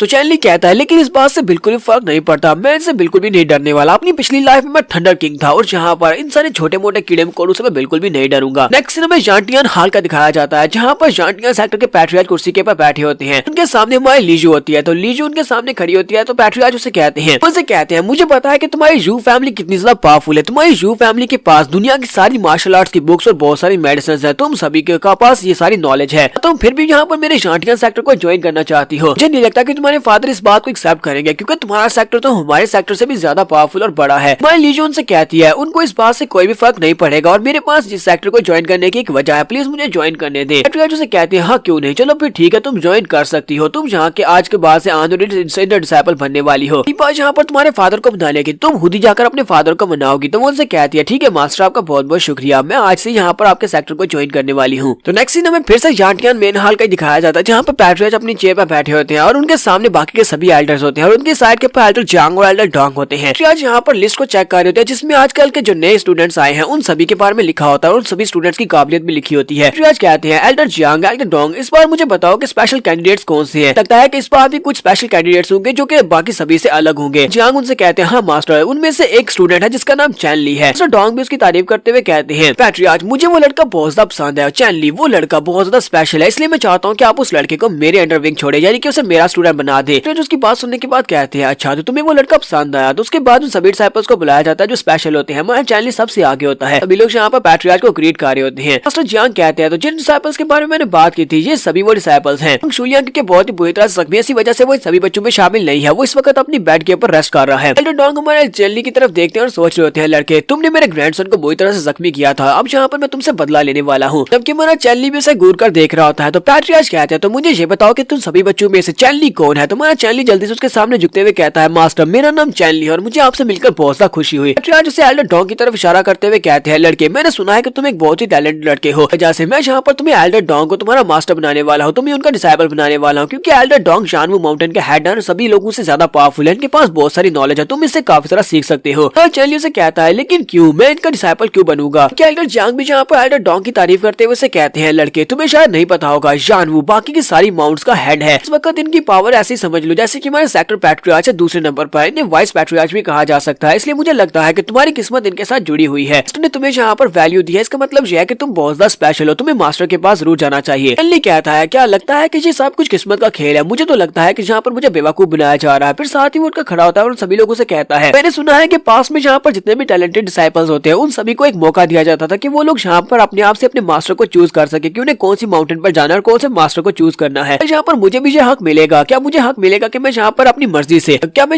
मर्जी से चूज कर सकता हूँ कि मेरा मास्टर कौन होना चाहिए। एक और एल्डर जल्दी से उठकर खड़े हो जाते हैं और कहते हैं अगर ऐसी बात है तो फिर ठीक है, मैं भी यहाँ पर अपनी बात रखना चाहता हूँ। मैं चाहता हूँ कि ये मुझे सिलेक्ट करे। क्योंकि एल्डर डॉग गुस्से के साथ उसकी तरफ देखते हैं और कहते हैं मैंने इसको अपना डिसाइपल मान लिया और कोई भी मेरे डिसाइपल को टच नहीं करेगा। तो वो बेचारा एल्डर घबराकर वहीं पर बैठ जाता है। उसके साथ वाला एल्डर उसे कहता है तुम क्या भूल रहे हो, जानवू माउंटेन के जो एल्डर डॉग है वो बहुत ज्यादा पावरफुल है। ऐसे किसी में इतनी हिम्मत नहीं है कि वो जिसको अपने डिसाइपल कह दे, हम उसको उसका डिसाइपल बनाने के लिए यहाँ पर उसके साथ बहस करेंगे। तो एल्डर डॉग हमारे चैनली से कहते हैं अफसोस की बात है कि यहाँ पर कोई भी एल्डर तुम्हें अपना डिसाइपल नहीं बनाना चाहता। अब तो तुम्हें यहाँ पर सिर्फ और सिर्फ मेरे पास ही आना पड़ेगा। कियानू भी आगे बढ़ती है और उसे कहती है अब हम लोग यहाँ पर क्या करेंगे? पर तो और कोई भी ऐसा एल्डर नहीं है जो कि इसके खिलाफ जा पाए। इसका मतलब यह है कि कोई भी यहाँ पर तुम्हें अपना डिसाइपल सिलेक्ट नहीं करेगा, अपना डिसाइपल एक्सेप्ट नहीं करेगा। वो सभी एल्डर डॉग से डरते हैं। चैनली उसे कहता है परेशान होने की जरूरत नहीं है। एल्डर डॉग उसे कहते हैं अगर तुम यहाँ पर मुझे अपना मास्टर नहीं मानना चाहते तो तुम यहाँ से दफा हो सकते हो। वो अपने पास से एक टोकन निकालते हैं जो कि उनका स्टूडेंट बैच होता है। वो उसकी तरफ फेंकते हुए कहते हैं तुम्हें मुझे अपना मास्टर नहीं मानना तो जानवू सेक्टर से दफा हो जाओ, जाटियां सेक्टर से दफा हो जाओ। चैनली के सामने उसका टोकन पड़ा होता है जो कि उसके मास्टर का होता है, यानी कि उसे अपना मास्टर मानना पड़ेगा। यांग पैट्रियार्च की तरफ देखते हैं और उसे कहते हैं पैट्रियार्च आपको नहीं लगता कि आपको यहाँ पर कुछ बात करनी चाहिए? तो पैट्रियार्च उसे कहते हैं मुझे ऐसा बिल्कुल भी नहीं लगता, मुझे लगता है कि ये डिसाइपल कुछ ज्यादा एरोगेंट है। तो एल्डर डॉग ने उसे यहाँ पर थोड़ा सा सबक सिखाया है, कोई बात नहीं ऐसा होना चाहिए था। चैनली आगे बढ़ता है, नीचे झुकता है और उस टोकन को उठा लेता है और कहता है मैंने बहुत ही लंबा रास्ता तय किया है यहाँ तक पहुँचने के लिए। मैंने टेस्ट को पास किया और पहली पोजीशन पर आया। अब मैं यहाँ पर गिव अप तो बिल्कुल भी नहीं कर सकता। चैनली वहाँ पर उस टोकन को उठाने के बाद मास्टर डॉग के सामने झुकते हुए उसे अपना मास्टर मान लेता है। उसे शिफू बोलता है यानी कि उसका मास्टर। फाइनली हमारे चैनली को यहाँ पर मास्टर डॉग चैनली वहाँ पर डिसाइपल बनने के बाद वहाँ से बाहर आता है और जानवू माउंटेन की तरफ जाने लगा। तो क्या उसे कहती है क्या तुम्हें नहीं पता कि एल्डर डॉग ने वहाँ पर तुम्हारी इतनी तारीफें करने के बाद तुम्हें अपना डिसाइपल क्यों चूज किया है? वो तुमसे बदला लेना चाहते हैं। तुम्हारा चैनली उसे कहता है हम लोग यहाँ पर जाटियां सेक्टर में क्यों आए थे ताकि हम लोग अपनी फैमिलीज को सेफ रख सके और मैं यहाँ पर सिर्फ और सिर्फ एक एल्डर डॉग की वजह से गिव अप नहीं करने वाला। मुझे पता है कि वो मुझे सजा देना चाहता है लेकिन वो यहाँ पर मेरी जान तो बिल्कुल भी नहीं देगा क्योंकि मैं उसका पर्सनल डिसाइपल बनने वाला हूँ। वो यहाँ पर मुझे कुछ मुश्किल टास्क देगा जो मैं आसानी से कर लूंगा। हो सकता है कि वो ज्यादा मुश्किल हो। चलो देखते हैं क्या वो मुझसे किस तरह का बदला लेने वाला है, वो मुझसे किस तरह का रिवेंज लेगा। हमारे चैनली के कंधे के ऊपर उसका जो स्पिरिचुअल बीस्ट होता है वो साइड के ऊपर देखकर मुस्कुरा रहा था। हमारे चैनली कहता है अब यहाँ पर क्या हुआ? तो वो साइड के ऊपर देखता है तो वहाँ पर लीजू होती है। तो उसका स्पिरिचुअल बीस्ट जल्दी से जंप करते हुए लीजू की तरफ चला जाता है। वो उसे कहती है लड़के तो तुमसे काफी दिनों के बाद मिल रही हूँ। कियानू हमारे चैनली से कहती है चैनली तुम इतनी खूबसूरत लड़की से कब मिले जो तो बहुत ज्यादा खूबसूरत है, क्या ये तुम्हारी दोस्त है? जबकि हमारा चैनली लीजू से कहता है लड़की तुम यहाँ पर क्या कर रही हो, क्या तुम मेरा पीछा कर रही हो? वो उसे कहती है मैं भी जाटियां सेक्टर की एक डिसाइपल हूँ, इसी वजह से तुम्हें यहाँ पर मिल रही हूँ। तो वो आगे बढ़ता है और उसे कहता है मुझे तो ऐसा बिल्कुल भी नहीं लगता। अगर तुम वाकई में जाटियां सेक्टर की एक स्टूडेंट होती तो फिर तुम लास्ट टाइम मुझसे मदद नहीं मांगती बल्कि तुम अपने जाटियां सेक्टर से मदद मांगती। उसका हाथ पकड़ता है और उसे कहता है मुझे तो लगता है कि तुम यहाँ पर मुझे फॉलो करते हुए आई हो। वो उसे कहती है नहीं मेरी ऐसी कोई भी बैड इंटेंशंस नहीं है, प्लीज मेरे पर भरोसा करो, मैं तुम्हें नुकसान नहीं पहुंचाना चाहती। और चैनली उसे इग्नोर करते हुए कहता है मुझे इस बात से बिल्कुल फर्क नहीं पड़ता, बस यहाँ से चली जाओ। तो उसी वक्त एक डिसाइपल वहाँ पर आता और कहता है तुम में से चैनली कौन है? लड़के का नाम जान होता है, वो भी एल्डर डॉग का ही एक स्टूडेंट होता है। वो उनसे कहता है तुम में से जो भी चैनली है वो मेरे पास आओ। जबकि यहाँ पर डिसाइपलशिप सेरेमनी कंप्लीट हो चुकी है, यहाँ पर मेरे साथ आना होगा क्योंकि तुम मास्टर डॉग के ऑफिशियल डिसाइपल बन चुके हो। तुम जानवू माउंटेन के ऑफिशियल डिसाइपल हो। और चैनली उसके पीछे पीछे चल पड़ता है जबकि हमारी ज्ञानचंद वहाँ पर खड़ी होती है और उसे कहती है चैनली क्या तुम ठीक रहोगे? तो अपना ध्यान रखना। तुम्हारा चैनली से कहता है हाँ क्यों नहीं, मैं अपना ध्यान रखूंगा, तुम्हें परेशान होने की जरूरत नहीं है। नेक्स्ट सीन में माउंट जानवू को दिखाया जाता है। तो ये लोग माउंट जानवू पर पहुंच जाते हैं। माउंट जानवू का मतलब ही माउंटेन होता है, यानी कि माउंटेन के ऊपर उनका सेक्टर होता है, यानी कि उनके पैलेसेस होते हैं। वो एल्डर डॉग रहते हैं और इन डिसाइपल्स को भी ऊपर जाना होगा लेकिन वहाँ पर चेन बंधी होती है, एक मोटी सी चेन होती है जो कि माउंटेन के ऊपर जा रही होती है। डिसाइपल जानवू से कहता है अब तुम्हें यहाँ पर इस चेन के ऊपर से ऊपर जाना होगा, क्या तुम जा सकते हो? तो जानवू को लगता है कि ये इस चेन के ऊपर से चलकर ऊपर माउंटेन पर नहीं जा पाएगा। तो वो उसे कहता है अगर तुम्हें डर लग रहा है तो फिर तुम मुझसे यहाँ पर भीख मांग सकते हो, अगर तुम मुझसे भीख मांगोगे तो शायद मैं तुम्हारी मदद कर दूं ऊपर जाने में। चैनली उसे कहता है तुम्हें किसने कह दिया कि मुझे तुम्हारी मदद की जरूरत है, अपनी बकवास बंद करो। और वो बड़ी आराम से उस चेन के ऊपर चलना स्टार्ट करता है और चलते हुए ऊपर की तरफ जा रहा है। पाँव की तरफ दिखाते हैं कि वो ठंडा और इलेक्ट्रिसिटी को यूज करते हुए अपने पाँव उस चेन के ऊपर जमा रहा था जिससे वो बड़ी आसानी से चेन के ऊपर चल सकता है। तो बाय करते हुए कहता है क्या तुम्हें लगा था कि मैं इस चेन के ऊपर चलकर पार नहीं जा पाऊंगा? तो ठीक है फिर तुम्हें माउंटेन के ऊपर मिलता हूँ। तुम्हारा चैनली उस बड़ी सी चेन के ऊपर चलता हुआ ऊपर पहुंचता है। उस माउंटेन के ऊपर जंप करते हुए जल्दी से उस माउंटेन के ऊपर लैंडिंग करता है और कहता है फाइनली मैं यहाँ पर माउंट जानवू के ऊपर पहुंच गया है। तो वो साइड के ऊपर देखता है तो वहाँ पर घास बहुत ज्यादा बड़ी बड़ी होती है। वो कहता है जानवू की हालत तो काफी ज्यादा बुरी है, इसकी तो घास भी इतनी बड़ी है कि इसके अंदर बंदा छुप जाए। लगता है कोई यहाँ पर ज्यादा अरसे से नहीं है, ना ही यहाँ पर किसी ने सफाई की है। लगता है कि जानवू माउंटेन के जितने लोग हैं वो सारे बहुत ही कमीने और बुरे लोग हैं। तुम्हारा चैनली चलता हुआ आगे की तरफ बढ़ता है और साथ ही वो चलाकर कहता है मास्टर डॉग मैं आ चुका हूँ, अगर तुम्हारे पास कोई और गंदी ट्रिक्स है तो तुम उनको चल सकते हो। तुम्हें क्या लगा था कि चेन के ऊपर से मैं ऊपर नहीं आ पाऊंगा, तुम मुझसे इस तरह बदला लेने वाले हो। उसी वक्त उसे साइड के ऊपर से हंसने की आवाज आती है। वो जल्दी से अपने आसपास देखता है और कहता है कौन है जहाँ पर, कौन हंस रहा है। साइड के ऊपर से एक बंदे की आवाज आती है। वो उसे कहता है क्या तुम डोंग डाफा के डिसाइपल हो? चैनली उसे कहता है डोंग डाफा? दूसरा बंदा उसे कहता है लगता है कि तुम्हें उसका पूरा नाम नहीं पता, उसका नाम डोंग डाफा है, या फिर ऐसा समझ लो मैं ही उसे डाफा कहता हूँ। बहुत ही कमीना इंसान है, वो इस माउंटेन का हेड है, लगता है कि तुम उसके डिसाइपल हो। चैनली उसे कहता है हाँ मैं उसका डिसाइपल हूँ, लेकिन मैं तुम्हें सच्ची बात बताऊं तो वो मुझसे बदला लेने के लिए उसने मुझे अपना डिसाइपल बनाया है। असल बात यह है कि मैं भी उससे नफरत करता हूँ। दूसरा मास्टर उसे कहता है तो फिर फाइट बैक क्यों नहीं करते, तुम्हें उससे फाइट करना होगी। तुम्हारा चैनली उसकी बात सुनने के बाद सोच रहा होता है, लगता है कि इस बंदे की उसके साथ फाइट चल रही है। डोंग डाफा और दोनों आपस में एक दूसरे से नफरत करते होंगे। अगर ये उसका दुश्मन है तो इसका मतलब ये है कि ये मेरा दोस्त है, क्योंकि दुश्मन का दुश्मन दोस्त होता है। लेकिन लगता है कि इस बंदे के साथ कुछ ना कुछ तो गड़बड़ है। ये यहाँ पर कहाँ से बात कर रहा है और मुझसे क्यों बात कर रहा है। मास्टर फिर से हंसना शुरू कर देता है। तुम्हारा चैनली कहता है तो फिलहाल के लिए मुझे यहाँ से निकलना होगा, फिर कभी इससे बात करेंगे। तो वो सीधा उस पैलेस की तरफ चल पड़ता है जहाँ पर उसके मास्टर डोंग बैठे होंगे। फिर में पैलेस के अंदर का दिखाया जाता है जहाँ पर एल्डर डोंग अपनी चेयर के ऊपर बैठे होते हैं और उनका डिसाइपल सॉरी उनका पोता डोंग उनके पास ही बैठा होता है और उनसे कहता है ग्रैंडपा क्या आप वाकई में यहाँ पर उस लड़के को इतनी आसानी से छोड़ने वाले हैं? उस कमीने लड़के को जान लिए बिना बिल्कुल भी नहीं छोड़ना। ग्रैंडपा उसे कहते हैं पोते तुम्हें बिल्कुल भी परेशान होने की जरूरत नहीं है, अब वो लड़का कहाँ ही चला जाएगा, वो मेरे हाथ में है क्योंकि वो मेरा स्टूडेंट है। मैं उस लड़के को इतनी बुरी तरह से तोड़ूंगा कि वो मौत की भीख मांगेगा। हमारा चैनली मेन हॉल के अंदर आता है और वहाँ पर आने के बाद आकर उनको मास्टर डोंग कहता है, उनको रिस्पेक्ट देता है। जबकि मास्टर डोंग से कहते हैं बेवकूफ लड़के क्या तुम्हें नहीं पता कि अपने मास्टर को किस तरह रिस्पेक्ट दी जाती है?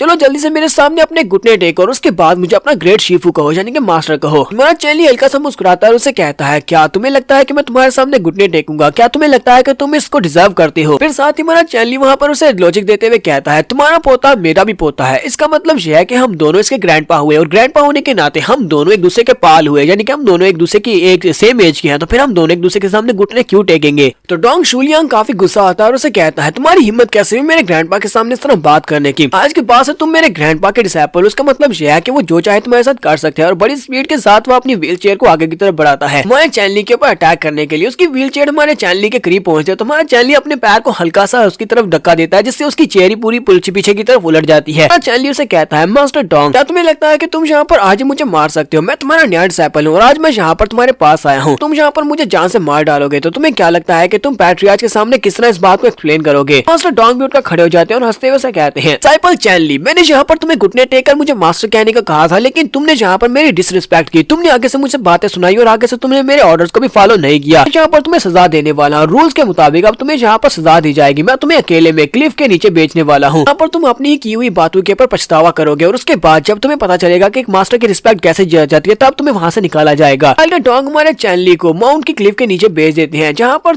जिंदा कोई भी बाहर नहीं आता। तुम्हारा चैनली वहाँ पर बैठा होता है, वहाँ पर काफी सारी डेड बॉडीज पड़ी होती है, वहाँ पर काफी सारे मॉन्स्टर्स होते हैं जो कि चेन्स के साथ बंधे होते हैं। एक मॉन्स्टर हमारे चैनली के सामने खड़ा कर जबरदस्त दहाड़ लगाता है। चैनली उसे कहता है वो क्या लगता था कि ये जगह एक जिंदा हेल है, तो उन लोगों ने मुझे ऐसी जगह के ऊपर भेजा है जहाँ पर मॉन्स्टर्स को भी चेन्स के साथ बांधा हुआ है। लगता है कि इन लोगों को किसी और सजा के बारे में सोचना चाहिए था। लगता नहीं है कि ये मॉन्स्टर्स किसी को भी डरा पाएंगे, ये सिर्फ और सिर्फ बच्चों को ही डरा सकते हैं। मुझे तो पता है कि ये चेन्स के साथ बंधे हुए हैं। हमारा चैनली सामने वाले मॉन्स्टर से कहता है जब तुम्हें पहले से पता है कि तुम्हारा पाँव बंधा हुआ है और तुम आगे नहीं बढ़ सकते तो बार बार यहाँ पर कोशिश क्यों कर रहे हो? कहीं तुम पागल तो नहीं हो गए? फिर तुम बहुत ज्यादा भूखे और तुम्हें याद भी नहीं है कि तुम्हारी पाँव के साथ चेन बंधी हुई है। चैनली वहाँ पर उस मॉन्स्टर के साथ बातें कर रहा था कि उसी वक्त फिर से उसे उसी अननोन मॉन्स्टर की आवाज आती है। तो वो मास्टर उसे कहता है ये बात तो वाकई में सच है कि यहाँ पर जितने भी मॉन्स्टर्स और क्रीचर्स हैं ये सारे के सारे पागल हो चुके हैं। तो चैनली उसे कहता है सर तुमसे दोबारा मिलकर काफी ज्यादा खुशी हुई कि तुम यहाँ पर फिर से मुझसे बात कर रहे हो। तो वो मास्टर उसे कहता है लगता है कि वो डोंग डाफा वाकई में तुमसे बहुत ज्यादा नफरत करता है। उस डाफा ने तुम्हें पहले दिन यहाँ पर उठाकर इस क्लिफ के नीचे भेज दिया जहाँ पर से जिंदा बाहर कोई नहीं आ पाता। वाकई में सच ही कहा था कि वो तुमसे नफरत करता है। तुम्हारा चैनली उसे कहता है तो तुमने यहाँ पर मेरी तो तारीफ कर दी कि मैंने कुछ बुरा किया जिसकी वजह से मास्टर मुझसे नफरत करते हैं, उन्होंने मुझे उठाकर यहाँ पर फेंक दिया, लेकिन लगता है कि तुमने भी उसके साथ कुछ बुरा किया था जिसकी वजह से तुम्हें भी यहाँ पर फेंक दिया गया है। तो मास्टर आगे से जोर जोर से हंसना शुरू कर देता है और उसे कहता है मैं तुम्हें ये बात बताऊंगा कि डोंग डाफा ने मुझे यहाँ पर क्यों बंद किया। ये बात मैं तुम्हें अभी नहीं बताने वाला, ये मैं तुम्हें 2 हफ्ते के बाद बताऊंगा। अगर 2 हफ्ते के बाद भी तुम यहाँ पर पागल नहीं हुए, तुम अपनी होश में रहे। तुम्हारा चैनली उसे कहता है अब मुझे काफी नींद आ रही है, मैं यहाँ पर सोने वाला हूँ, तुमसे बाद में बात करता हूँ। तो जैसे हमारा चैनली वहाँ पर अपनी आंखें बंद करता है उसी वक्त वहाँ पर काफी सारे गोश्त निकल आते हैं जो कि एनर्जी से बने हुए होते हैं। उसी वक्त अपनी आंखें खोल लेता है और कहता है मास्टर ये तुम क्या कर रहे हो, ये बिल्कुल ही फनी नहीं है। तो वो मास्टर उसे कहता है ये सब कुछ मैं नहीं कर रहा बल्कि ये गोश्त है जो कि यहाँ पर इस डंजन का हिस्सा है, ये तुम्हें यहाँ पर सोने बिल्कुल भी नहीं देंगे। यहाँ पर ना तो तुम्हें लाएगी और ना ही यहाँ पर तुम्हें सोने दिया जाएगा, तुम सारी जिंदगी यहाँ पर जागते रहोगे अगर तुम यहाँ पर जिंदा रहे तो। क्या तुम्हें पता है कि यहाँ पर कितने सारे लोगों की मौत हुई है? वो सभी लोग यहाँ यहाँ पर बिना सोए पागल हो गए और वो लोग 2 हफ्ते भी नहीं निकाल पाए और एक ही हफ्ते में यहाँ पर मर जाते हैं और तुम भी यहीं पर। चैनली उसे कहता है सर मुझे ये बताओ क्या तुम इस डंजन के नीचे कैद हो? इस डंजन के नीचे भी कोई तहखाना होगा जहाँ पर तुम्हें कैद किया गया होगा। मास्टर से कहते हैं तुम्हें इस बारे में कैसे पता चला? मुझे ये बताओ कि तुम यहाँ पर इन सारे गोश्त से डर क्यों नहीं रहे? तुम्हें तो इन सारे गोश्त से डरना भी चाहिए। चैनली उसे कहता है मैं कोई ऐसा इंसान नहीं हूँ जो कि इन गोश्त से डर जाए, मैं एक फियरलेस इंसान हूँ। सिर्फ इतना ही नहीं, मेरे पास कुछ ऐसे तरीके भी हैं जिनकी मदद से मैं आपको यहाँ से निकाल सकता हूँ। मैं चैनली उठकर सामने की तरफ चलना स्टार्ट करता है और उसे कहता है माउंट जानवू ये एक प्योर यांग प्लेस है, लेकिन यहाँ पर जो डंजन है इसके अंदर प्योर जिन एनर्जी है। मतलब यह है कि किसी न किसी ने यहाँ पर इसकी अर्थवेन्स को रिवर्स किया हुआ है। उसे मास्टर से कहते हैं तो इसका मतलब यह है कि तुम्हारे पास काफी सारी नॉलेज है, फिर मुझे नहीं लगता कि इतनी नॉलेज के साथ तुम मुझे यहाँ से निकाल सकते हो। चैनली वहाँ पर अपने सामने मौजूद मॉन्स्टर्स की तरफ देखता और कहता है यहाँ पर जितने भी मॉन्स्टर्स और डीमंस को कैद करके रखा गया है इन्हें चेन्स के साथ बांधा गया है, ये सारी चेन्स किसी रे फॉर्मेशन के साथ जुड़ी हुई है। कहता है सर मुझे ये बताओ कि तुमने कितने सारे लोगों को ऑफेंड किया है जिसकी वजह से तुम्हें यहाँ पर इतनी खतरनाक रे फॉर्मेशन के साथ कैद किया गया है। साथ ही वो से कहता है लेकिन ये जो रे फॉर्मेशन है ये तो जांटियान माउंटेन के साथ कनेक्टेड है जहाँ पर इस जांटियान सेक्टर के हेड रहते हैं। इसका मतलब यह है कि हेड भी सब में शामिल है। इसी वक्त वहाँ पर नीचे से उसके हंसने की आवाज आती है तो मास्टर से कहते हैं तो तुम्हें लगता है कि सब में इस सेक्टर के पैट्रियार्च भी शामिल है। फिर वो जोर जोर से हंसना शुरू कर देते हैं। तुम्हारा चैनली उसे कहता है मास्टर मुझे ये बताएं कि आपको यहाँ पर किसने बंद किया है? क्या डोंग ड्राफा और साथ में यहाँ पर सेक्टर पैट्रियार्च दोनों ने मिलकर आपको यहाँ पर बंद किया है? क्या उन्होंने यहाँ पर आपको मिलकर फॉर्मेशन के अंदर कैद किया हुआ है? साथ ही चैनली उसे कहता है मुझे यहाँ पर गैस करने दो, मुझे लगता है कि तुम इस सेक्टर के पुराने पैट्रियार्च होगे,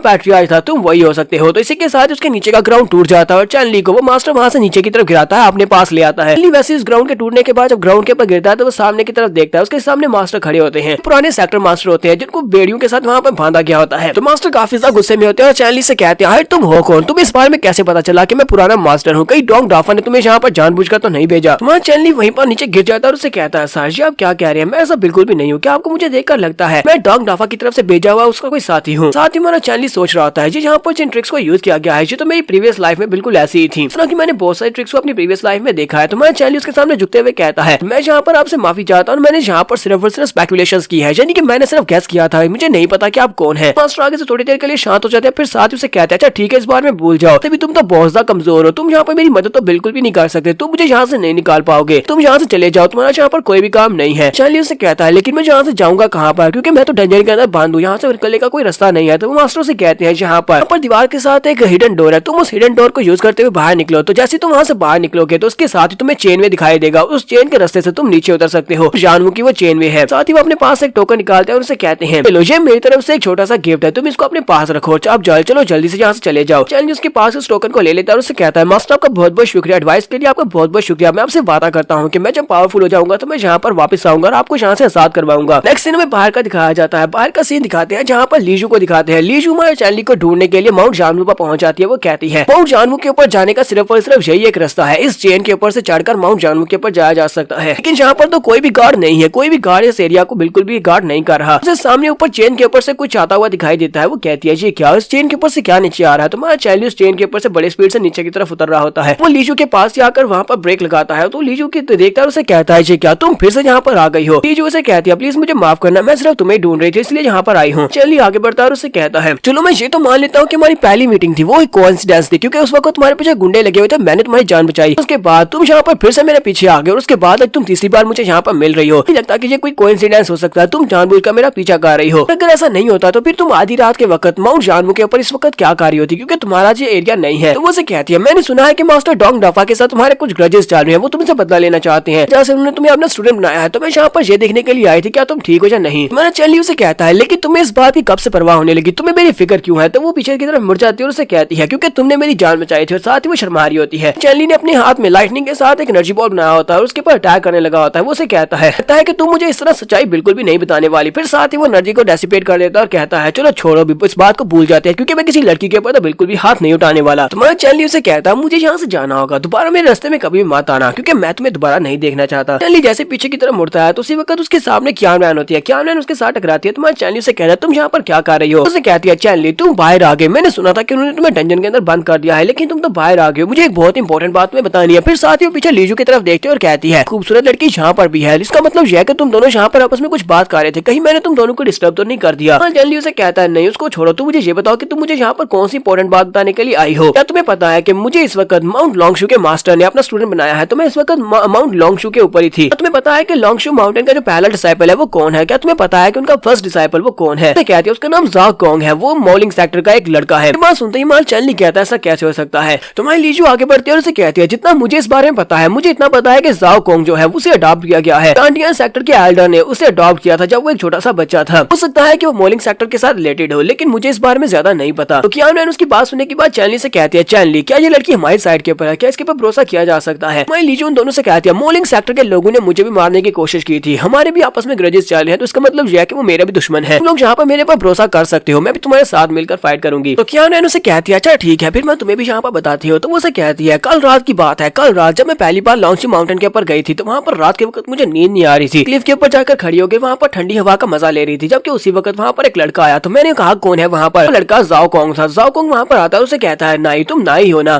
कियान रैन भी उसे पहचान जाती है और कहती है तुम तो जाओ कोंग हो। कियान रैन उसे कहती है ये आज मेरा यहाँ पर पहला दिन है, इसी वजह से मैं यहाँ पर कुछ अनसेटल फील कर रही थी, इसी वजह से मैं यहाँ पर चली आई ताकि मैं यहाँ पर आकर सितारों को देख सकूं और ठंडी हवा को महसूस कर सकूं। मुझे नींद नहीं आ रही थी। जाओ कोंग से कहता है कि मैंने सुना है कि तुम किंगजैंग विलेज से यहाँ पर आई हो, वो काफी ज्यादा दूर है लेकिन वो बहुत ही खूबसूरत जगह है, मैंने उस जगह को पहले भी देखा है। तो कियान रैन उसे कहती है तो क्या तुम पहले उस जगह पर जा चुके हो, यानी किंगजैंग विलेज में जा चुके हो। तो जाओ कोंग से कहता हाँ मैं पहले उस जगह के ऊपर जा चुका हूँ, जब मैं बहुत ज्यादा यंग था तब मैं अपने मास्टर के साथ उस जगह के ऊपर गया था। तो कियान रैन उसे कहती है अच्छा ठीक है, तुम अपने मास्टर के साथ वहाँ पर गए थे, इसी के साथ ही उसे वहाँ पर कुछ याद आता है और बहुत ज्यादा घबरा जाती है। कुछ साल पहले जब उनका किंगचैन विलेज उसके बर्बाद किया गया था, उसके ऊपर अटैक किया गया था, उस वक्त ये बंदा वहाँ पर मौजूद था। उस रात जब वहाँ पर हमारे चैन ज़ूकोन और बाकी के सभी लोगों ने मिलकर हमारे मोलिंग सेक्टर के साथ मिलकर किंगजैंग विलेज के ऊपर अटैक किया था, उस वक्त मैंने जाओ कोंग भी वहाँ पर देखा था। जाओ कोंग वहाँ पर क्राउड के सामने था, बाकी के सभी लोग उसके सामने घुटने टेकर बैठे हुए थे और सभी लोग उसे लॉर्ड वुल्फ कह रहे थे। हालांकि उसने वहाँ पर स्लॉटर में हिस्सा नहीं लिया, यानी कि हमारे गाँव के लोगों की जान नहीं ली और किसी को भी नहीं मारा, लेकिन फिर भी बाकी ये सभी लोग जो कि उसके लिए काम कर रहे थे वो सभी लोग उसे अपने मास्टर कह रहे थे, लॉर्ड वुल्फ के नाम से कह रहे थे। तो कियान रैन बहुत ज्यादा घबराई हुई होती है, तो वो उसे कहती है हम लोगों ने यहाँ पर इस सेक्टर को इसलिए ज्वाइन किया था ताकि हम लोग यहाँ पर शेल्टर ले सके और हमारी फैमिली बच सके, लेकिन अब जाओ कोंग यहाँ पर है, अगर उसे पता चल गया कि हम लोग नई फैमिली से हैं और तुम चैन फैमिली से हो तो वो हम लोग को नहीं छोड़ेगा, क्योंकि उन लोगों ने हमारे विलेज को बर्बाद किया था, वो कभी भी कोई भी सबूत नहीं छोड़ने वाले। चैनली लीजू से कहता है लीजू मुझे ये बताओ क्या तुम्हें इस बारे में श्योर है कि यहाँ पर इस सेक्टर के लोगों को इस बारे में नहीं पता कि जाओ कोंग कौन है। लीजू से कहती है मुझे भी इस बारे में नहीं पता, हो सकता है कि उनमें से किसी को पता हो, लेकिन लगता नहीं किसी को पता होगा। तो इसी के साथ लीजू से कहती है तुमने अभी अभी यहाँ पर कहा कि वो लोग जाओ कोंग को लॉर्ड वुल्फ कह रहे थे, क्या तुमने वाकई में सच कहा? ऐसे सुना था वो वाकई में लॉर्ड वुल्फ है, तो इसका मतलब ये है मोलिंग सेक्टर का जो हेड है उसका भतीजा है। मोलिंग सेक्टर के लॉर्ड ने अपने भतीजे को ये टास्क दिया था, उसने कहा था कि आसपास के विलेजेस में जाओ और सभी लोगों को मार डालो, और उसने बिल्कुल ऐसा ही किया था। वाली बात सुनते ही कियान रैन बहुत ज्यादा घबरा जाती है और कहती है अब यहाँ पर क्या होने वाला है, अगर उसे पता चल गया तो मुझे मार डालेगा। चैनली उसे कहता है बिल्कुल शांत हो जाओ, तुम्हें घबराने की जरूरत नहीं है। वहाँ चैनली उसे कहता है अगर उन लोगों ने यहाँ पर अपने स्पाइस को भेजा हुआ है, मोलिंग सेक्टर ने शांटियन सेक्टर में अपने स्पाइस को भेजा हुआ है हमारे एक छोटे से किंगजैंग विलेज के लिए, जहाँ पर अपने सीक्रेट्स को एक्सपोज बिल्कुल भी नहीं करेंगे, क्योंकि हमारा विलेज बहुत ज्यादा छोटा था। तो मिशन इसी वजह से वो काफी ज्यादा परेशान होते हैं और चैनली को सारी बात बता दिया। चैनली उसे कहता है परेशान होने की जरूरत नहीं है, वो हमारे छोटे से विलेज को भूल भी गए होंगे, वो हमारे लिए अपनी आइडेंटिटी को यहाँ पर एक्सपोज बिल्कुल भी नहीं करेंगे। फिर साथ ही हमारा चैनली लीजू से भी कहता है प्लीज मेरी इस बात को, हम दोनों की इस बात को सीक्रेट रखना, किसी को भी इस बारे में पता नहीं चलना चाहिए, क्योंकि अगर किसी को इस बारे में पता चल गया तो हमारे दुश्मन बहुत है, कोई भी हमें मार सकता है। तो वो से कहती है हाँ क्यों नहीं, मैं इस बात को बिल्कुल सीक्रेट रखूंगी। फिर साथ ही वो कियान रैन का हाथ पकड़ता है और उसे कहता है चलो यहाँ से चलते हैं, हमें जाना है, और वो दोनों वहाँ से साइड के ऊपर चले जाते हैं। तो रास्ते में जाते हुए हमारा चैनली उसे कहता है कियान रैन जी तुमने क्या किया, तुमने ये बात उस लड़की के सामने क्यों कर दी, वो लड़की उसको तो हम लोग जानते भी नहीं है, पता नहीं वो कौन है, और तुमने उसके सामने सारी राज की बात बता दी। वो उसे कहती है मुझे लगा कि तुम उस लड़के को जानते हो, वो तुम्हें देख रही होती है, मुझे नहीं लगता कि वो कोई बुरी लड़की है, वो तुमसे प्यार करती है, इसी वजह से वो तुम्हारे करीब रहती है। चैनली उसे कहता है नहीं मैं तो उस लड़की को जानता भी नहीं हूँ। फ्रेंड आगे से शर्माते हुए उसे कहती है चलो ये तो बहुत अच्छी बात है, मुझे ये बात सुनकर काफी ज्यादा खुशी हुई कि तुम उस लड़की को जानते नहीं और तुम दोनों में कोई भी चक्कर नहीं चल रहा। उसे कहता अब ये क्या हुआ, तुम यहाँ पर हल्का सा मुस्कुरा क्यों रही हो। तो कियान रैन उसे कहती है नहीं सबसे तुम्हारा कोई भी ताल्लुक नहीं है, मैं चाहे जो मुस्कुराऊं या ना मुस्कुराऊं। तो कियान रैन यहाँ पर टॉपिक को चेंज करते हुए उसे कहती है मैंने तो सुना था कि तुम्हें डंजन के अंदर बंद कर दिया गया है, तो फिर तुम यहाँ पर आधी रात के वक्त बाहर क्या कर रहे हो, तुम्हें तो डंजन के अंदर होना चाहिए था। चैनली उसे कहता है मैं डंजन से भाग कर आया हूँ। तो कियान रैन और भी घबरा जाती है और कहती है ये क्या तुम डंजन से भाग कर रहे हो, तुम्हें पता ना कि डंजन से भागने की सजा क्या हो सकती है। तो चैनली उसे कहता है क्योंकि मैं वहाँ से भाग कर आया हूं, इसी वजह से मुझे छुपने के लिए जगह चाहिए, क्या तुम मुझे छुपने में मदद कर सकती हो, तो मुझे बताओगे कि मुझे कहाँ पर छुपना चाहिए। तो कियान रैन उसे कहती है वैसे तुम इस सेक्टर को ज्यादा अच्छे से नहीं जानती, अगर तुम छुपना चाहते हो तुम मेरी जगह पर आकर छुप सकते हो, यानी कि मेरे रूम में आकर छुप सकते हो, तुम्हें इस बारे में गलत सोचने की जरूरत नहीं है। फिर साथ ही वो दोनों चलते हुए टेलीपोर्टेशन रे फॉर्मेशन के पास पहुंचते हैं। कियान रैन उसे कहती है यही वो इकलौती टेलीपोर्टेशन रे फॉर्मेशन है जिसकी मदद से हम लोग माउंट लॉन्गशू तक पहुंच सकते हैं, मैं छुपने के लिए अपना रूम दूंगी तो वहाँ पर मेरे रूम में जाकर छुप जाना। कियान रैन उसे कहती है मैंने सुना है कि इस वक्त जांटियान सेक्टर में जितनी भी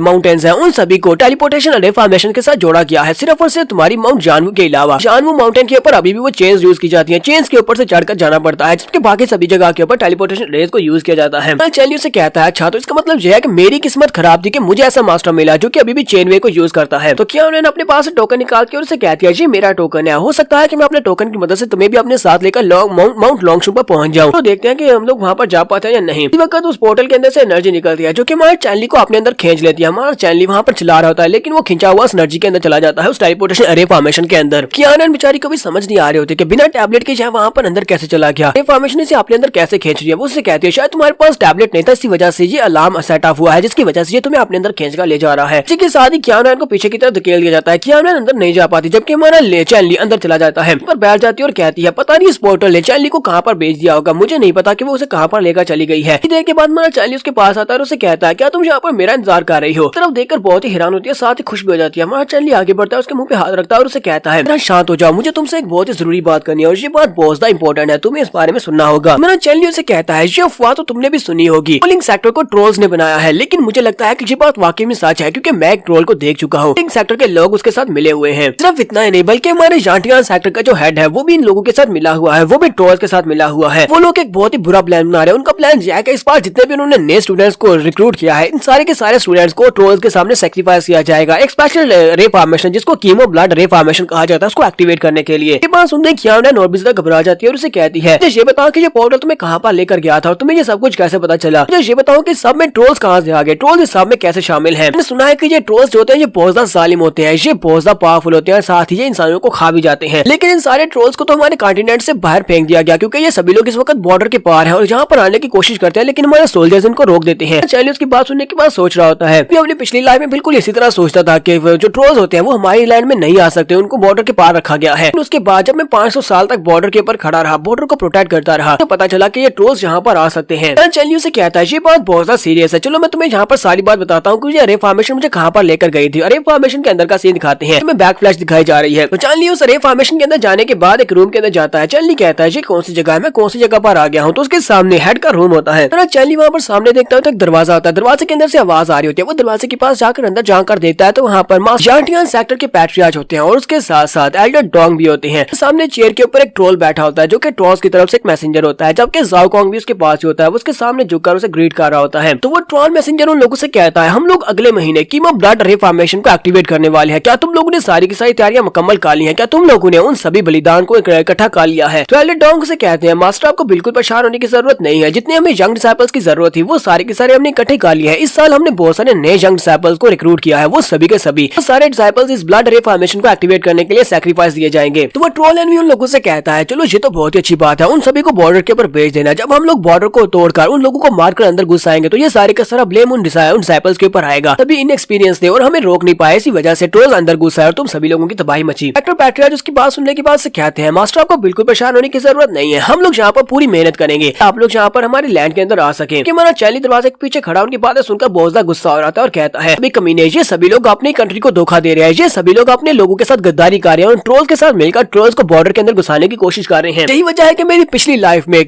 में भी ट्रोल्स ने हमारे पूरे के पूरे कॉन्टिनेंट के ऊपर कब्जा कर रखा था। ट्रोल्स ने इंसानों को हरा दिया था और उनको गुलाम बना लिया था। इसके साथ इस ट्रोल एनवी को महसूस होता है कि दरवाजे के पीछे कोई है। वो अपने हाथ को सामने की तरफ करते हुए कहता है कौन है वहाँ पर। वो एनर्जी के साथ एक ब्लास्ट करता है, के साथ साथ वो पूरी की पूरी दीवार को भी तोड़ देता है, लेकिन वहाँ पर कोई भी नहीं होता। हमारा चैनली वहाँ से गायब होने के बाद सीधा उस मास्टर के पास पहुंच जाता है, पुराने पैट्रियार्च के पास जो कि डंजन के अंदर कैद होता है। चैनली उसे कहता है तुमने यहाँ पर मुझे क्यों बुला लिया। तो पुराना पैट्रियार्च उसे कहता है क्या तुमने वहाँ पर देखा, मुझे लगता है कि तुमने वहाँ पर देख लिया होगा, सुन भी लिया होगा कि वहाँ पर क्या चल रहा है। हमारा चैनली उसे कहता है तुमने जानबूझकर मुझे ये टोकन दिया था और मुझे कहा था कि मैं यहाँ से चला जाऊँ। के बाद उस रे फॉर्मेशन की तरफ तुमने मुझे भेजा जहाँ पर वो मुझे वहाँ पर ले गए, जहाँ पर मुझे पता चला कि सेक्टर पैट्रियार्च भी ट्रोल्स के साथ मिला हुआ है। चैनली उसे कहता है मुझे ये बताओ कि तुमने ऐसा क्यों किया। वो मास्टर आगे बढ़ता है और उसे कहता है क्योंकि मुझे तुम्हारी जरूरत है। मास्टर साथ ही उसे कहता है मुझे तो लगा था कि उस टोकन को लेने के बाद जब मैंने तुम्हें कहा कि यहाँ से भाग जाओ सीधे उस पोर्टल की तरफ जाओगे, लेकिन अफसोस तुम रास्ते में खड़े होकर दो खूबसूरत लड़कियों के साथ गप्पे लगा रहे थे। तुम्हारा चैनली उसे कहता है तुम मुझे डायरेक्टली भी तो ये बात बता सकते थे कि इस वक्त तुम्हारे सेक्टर पैट्रियार्च सब में शामिल है, तुमने ये सब कुछ क्यों किया, इतना सब कुछ करने की क्या जरूरत थी। डॉक्टर मास्टर उसे कहते हैं मैं चाहता था कि तुम अपनी आंखों के साथ वहाँ पर जो भी हो रहा है वो सब कुछ देखो और अपने कानों के साथ सुनो। तुम्हें पता है कि इस वक्त इंसानों और ट्रोल्स के दरमियान में जो फाइट है पिछले 10,000 साल से जारी है। पिछले 10,000 साल से हम लोग उनके साथ फाइट कर रहे हैं, लेकिन अब इंसान कमजोर पड़ते जा रहे हैं। पता है वो कमजोर क्यों पड़ते जा रहे हैं, वो भी सिर्फ और सिर्फ इन कमीनों की वजह से जो कि गद्दार हैं। वो अपनी ही जगह के ऊपर वो ट्रोल्स को लेकर आ रहे हैं और यहाँ पर लॉर्ड बना रहे हैं।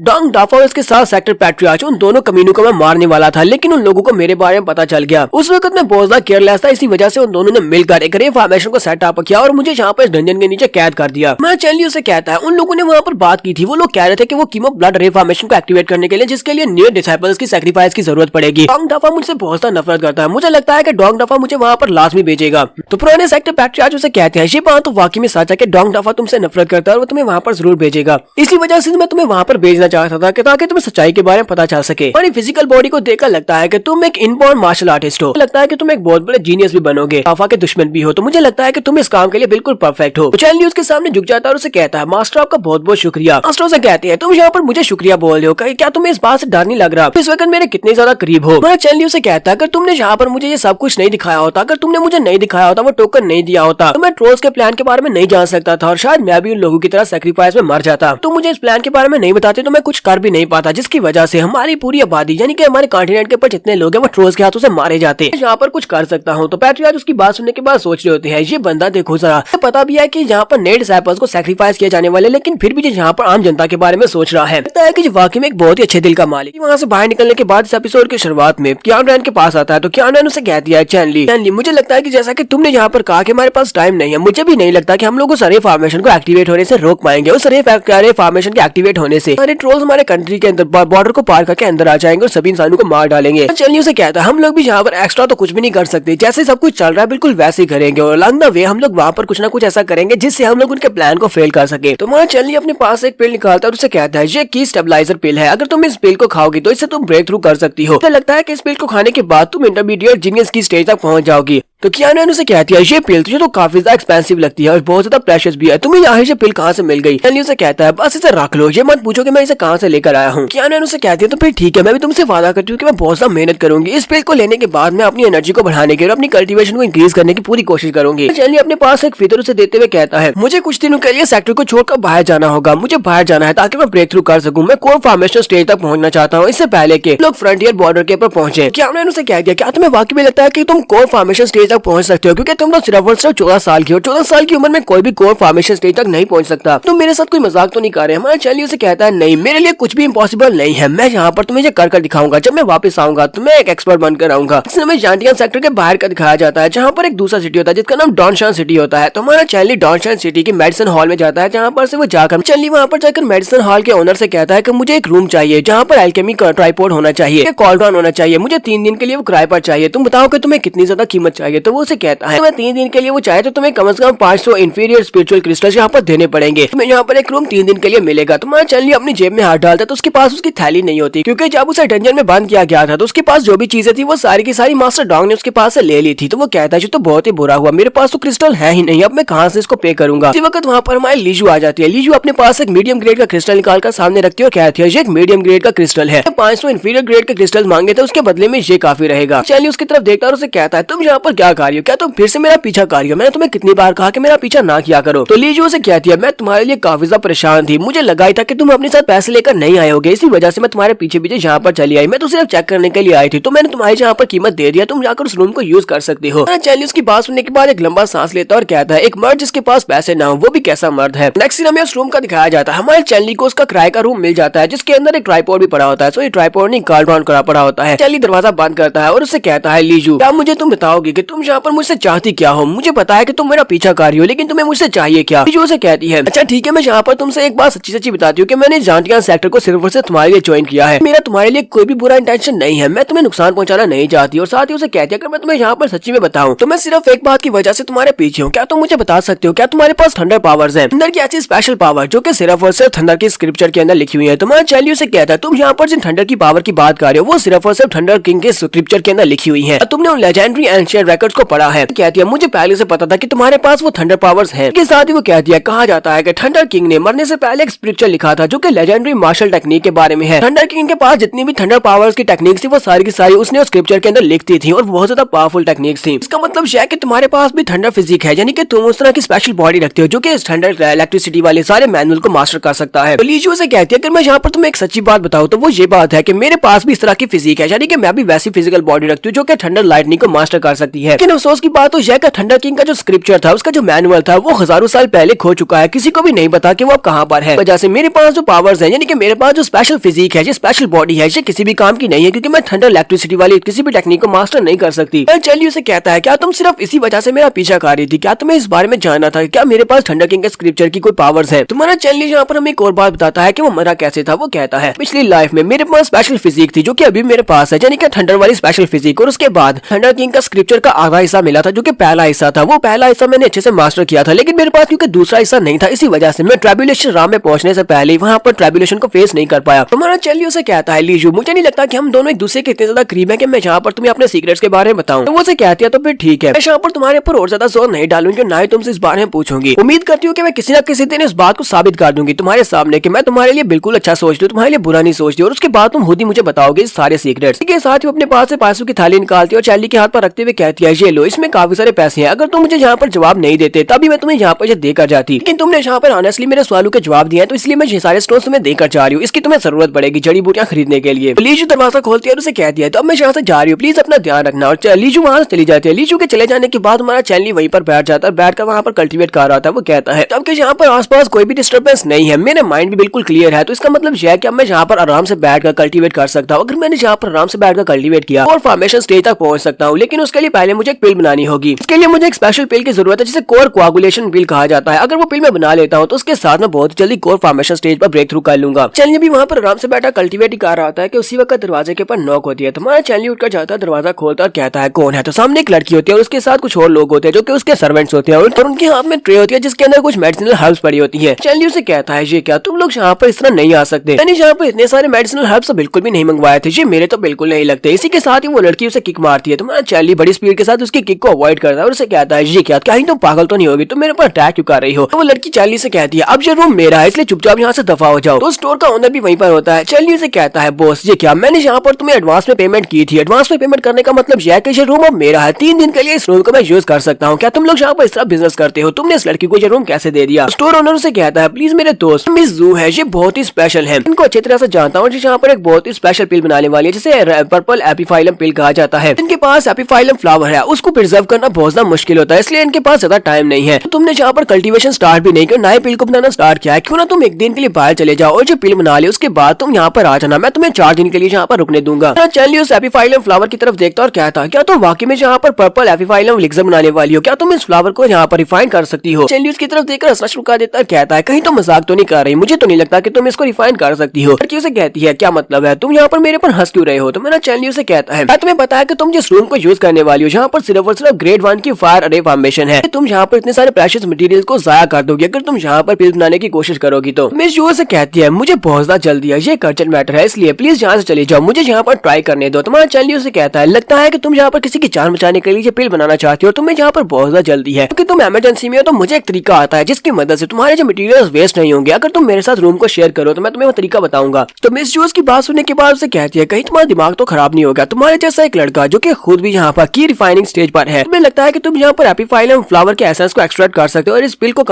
सक्सेसफुली बना सकते हो? चैनली उसे कहता है, तुमने इस अल्केमी रूम को देखा है, तुम्हें यहाँ पर इस पिल को बनाना है तो फिर मेरे साथ मिलकर इस पिल को बनाना होगा, क्योंकि मैं यहाँ पर रूम छोड़कर नहीं जाने वाला। अगर मैं यहाँ पर रूम को छोड़कर नहीं जाता तो तुम्हारा ये फ्लावर वेस्ट हो जाएगा और तुम्हें यहाँ पर पिल भी नहीं मिलेगी। उसकी बात सुनने के बाद गुस्सा आती है, लेकिन फिर साथ उसे कहती है, अच्छा ठीक है, तुम वाकई में इसके एसेंस को निकाल सकते हो। अगर तुम इसके एसेंस को निकाल सकते हो तो जो कीमत तुम मुझे कहोगे मैं वो कीमत तुम्हें देने को तैयार हूँ, लेकिन अगर तुम इसके एसेंस को नहीं निकाल पाए तो फिर मैं यहीं पर इसी कमरे में तुम्हें मार डालूंगी। तुम्हारा चैनली उसे कहता, हाँ क्यों नहीं, हमारी डील हुई। और साइन पेपर वो दोनों में डील हो जाती है। तुम्हारा चैनली उसे लेकर रूम के अंदर आता है, तो वो रूम के अंदर जाती है तो बाकी के सारे नौकर भी अंदर आने लगते हैं। चैनली उनसे कहता है, तुम सभी लोग सारे मटेरियल्स को यहीं पर दरवाजे पर छोड़ दो, तुम सभी लोग अंदर नहीं आ सकते, तुम सभी लोग यहाँ से चले जाओ। मिस जू अपने सारे नौकरों से कहती है, ठीक है तुम सभी लोग यहाँ से चले जाओ, मैं यहाँ पर खुद अपने आप को संभाल सकती हूँ।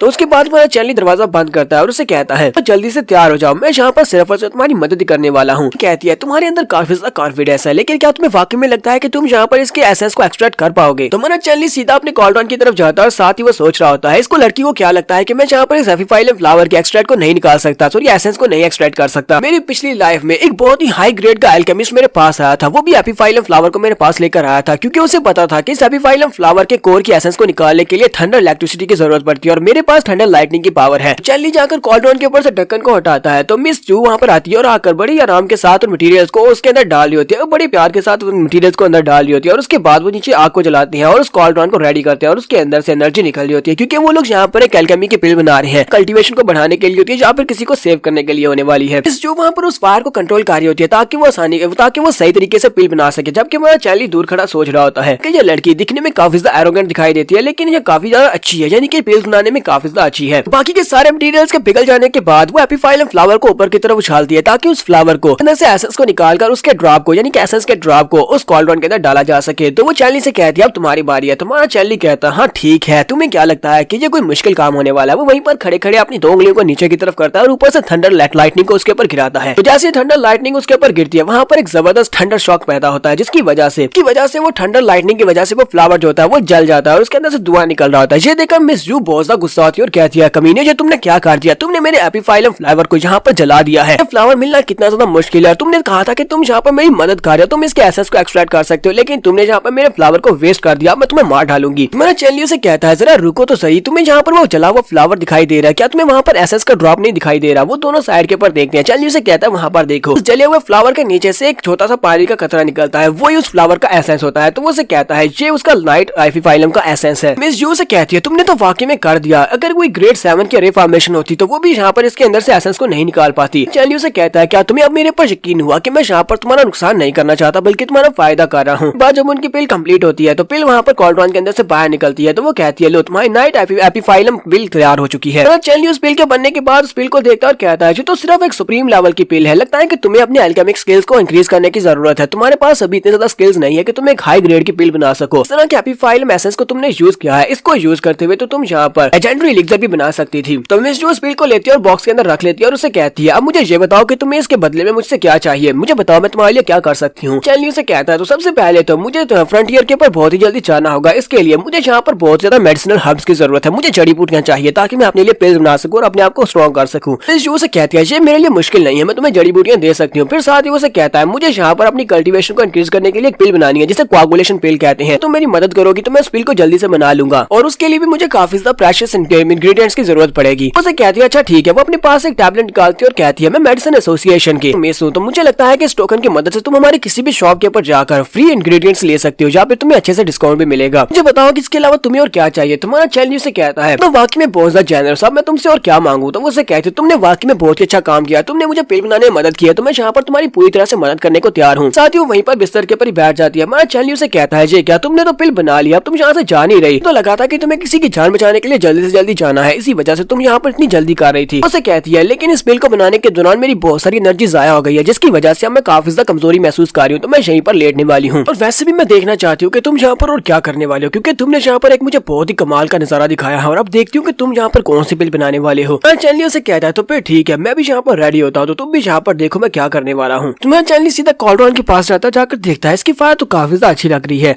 फिर साथ ही उसे कहता है चलो जल्दी से सारे मटेरियल उठाकर लाओ, जहाँ पर इस कॉल्ड्रॉन के अंदर डाल दो। वो उसे कहती है क्या मैं तुम्हें कोई नौकरानी दिखाई देती हूँ, मैं यहाँ पर तुम्हारे मटेरियल क्यों उठाऊंगी। चैनली उसे घूर कर देखता है तो वो उसे कहती है अच्छा ठीक है मुझे समझ आ गई। आगे बढ़ती है और जाकर सारे मटेरियल को उठाती है और उठाकर जाकर उसके पास लेकर आती है। तुम्हारा चैनली उसे कहता है बहुत बहुत शुक्रिया, तुम वाकई में एक बहुत अच्छी नौकरानी हो। जबकि मिस जू से कहती है बस भी करो, अगर तुमने वो फिल्म बनाने में मेरी मदद नहीं की होती तो मैं यहाँ पर अभी तक तुम्हें मार चुकी होती। उसके बाद हमारा चैनली सारे मटेरियल्स की ट्रे को उठाकर उस कॉल्ड्रॉन के अंदर डाल देता है। वो बस ऐसे उसको उठाकर वहाँ पर उसके अंदर फेंक देता है। चुराकर उसे कहती है तुम्हें तो एल्केमी के रूल्स के बारे में पता ही नहीं है, इन मटेरियल्स को एहतियात के साथ इसके अंदर डालो, जबकि तुमने पूरी की पूरी ट्रे को इसके अंदर उलट दिया है। पर चैनली से कहता है मैं तो इसी तरह पिल्स बनाता हूँ, मैं इस बात से कोई मसला है, अगर तुम्हें कोई मसला है तो जाओ यहाँ से चली जाओ, मैं तो इसी तरह पिल बनाने वाला हूँ। चैनली जब उस कॉल्ड्रॉन के अंदर मटेरियल्स डाल देता है तो मटेरियल्स डालने के बाद वहाँ पर आग को कंट्रोल कर रहा होता है। जबकि मिस जू से कहती है तुमने यहाँ पर अपने सारे मटेरियल्स को वेस्ट कर दिया है, तुमने सारे मटेरियल्स की डिसरिस्पेक्ट किया, इसी वजह से अब यहाँ पर कोई पिल नहीं बनने वाली है, तुम्हारा तरीका भी गलत है। चैनली से कहता है क्या तुम्हें लगता है कि मेरा तरीका यहाँ पर गलत है। तो वो अपने हाथ के ऊपर अपनी लाइटनिंग को रिलीज करता है, कहता बस देखती जाओ। तुम्हारा चैनली अपने हाथ के ऊपर अपनी पाम बनाता है और उसके साथ लाइटनिंग को रिलीज करते हुए उस कॉल्ड्रॉन की फायर वाली जगह के ऊपर अपनी लाइटनिंग को डालता है। तो उस कॉल्ड्रॉन के अंदर जबरदस्त लाइटनिंग निकलती है। जबरदस्त लाइटनिंग के साथ ही हमारे चैनली के हाथ में एक पिल निकल आती है। तुम्हारे चैनली के पास एक पिल है, कहती है ये तो एक कोर कोआगुलेटर पिल है, कैसे हो सकता है, तुमने कितनी ज्यादा हाई क्वालिटी की पिल को कैसे बना लिया, वो भी इतने बुरे तरीके के साथ। तुम्हारा तरीका बिल्कुल भी अच्छा नहीं था, लेकिन फिर भी तुमने एक पिल को बना लिया है। मिस जू सब कुछ देखने के बाद वहाँ पर सोच रही होती है मैं Yu Jing Jing alchemy association के लीडर की बेटी हूँ, लेकिन मैं भी ऐसा बिल्कुल भी नहीं कर सकती। इस तरह की एल्केमिस्ट मैंने क्या पहले कभी परफॉर्म होते नहीं देखी, लेकिन इस लड़के ने ने जहाँ पर बड़ी आसानी के साथ एक कोआगुलेटर पिल को बना लिया है। इसका मतलब यह है कि असली के मास्टर्स दुकानों पर नहीं होते बल्कि इस तरह के छुपे होते हैं। के साथ मिस जू से कहती है, चैन प्लीज मुझे माफ करना, थोड़ी देर पहले मैं तुमसे बहुत ही रूडली बात कर रही थी, तो उससे पहले मैंने तुमसे बहुत ज्यादा एरोगेंटली बात की थी। तुम्हें कभी भी मेरी मदद की जरूरत पड़े तो तुम कभी भी हमारी मेडिकल एसोसिएशन में आ सकते हो। वहाँ पर आने के बाद तुम मुझे मेरे बारे में पूछ सकते हो। फिलहाल के लिए मुझे जाना होगा। तुम्हारा चैनली से कहता है, अच्छा ठीक है, तुम्हारा बहुत बहुत शुक्रिया मेरे साथ रहने के लिए, और वो वहाँ चली जाती है। उसके चले जाने के बाद मेरा चैनली कहता है,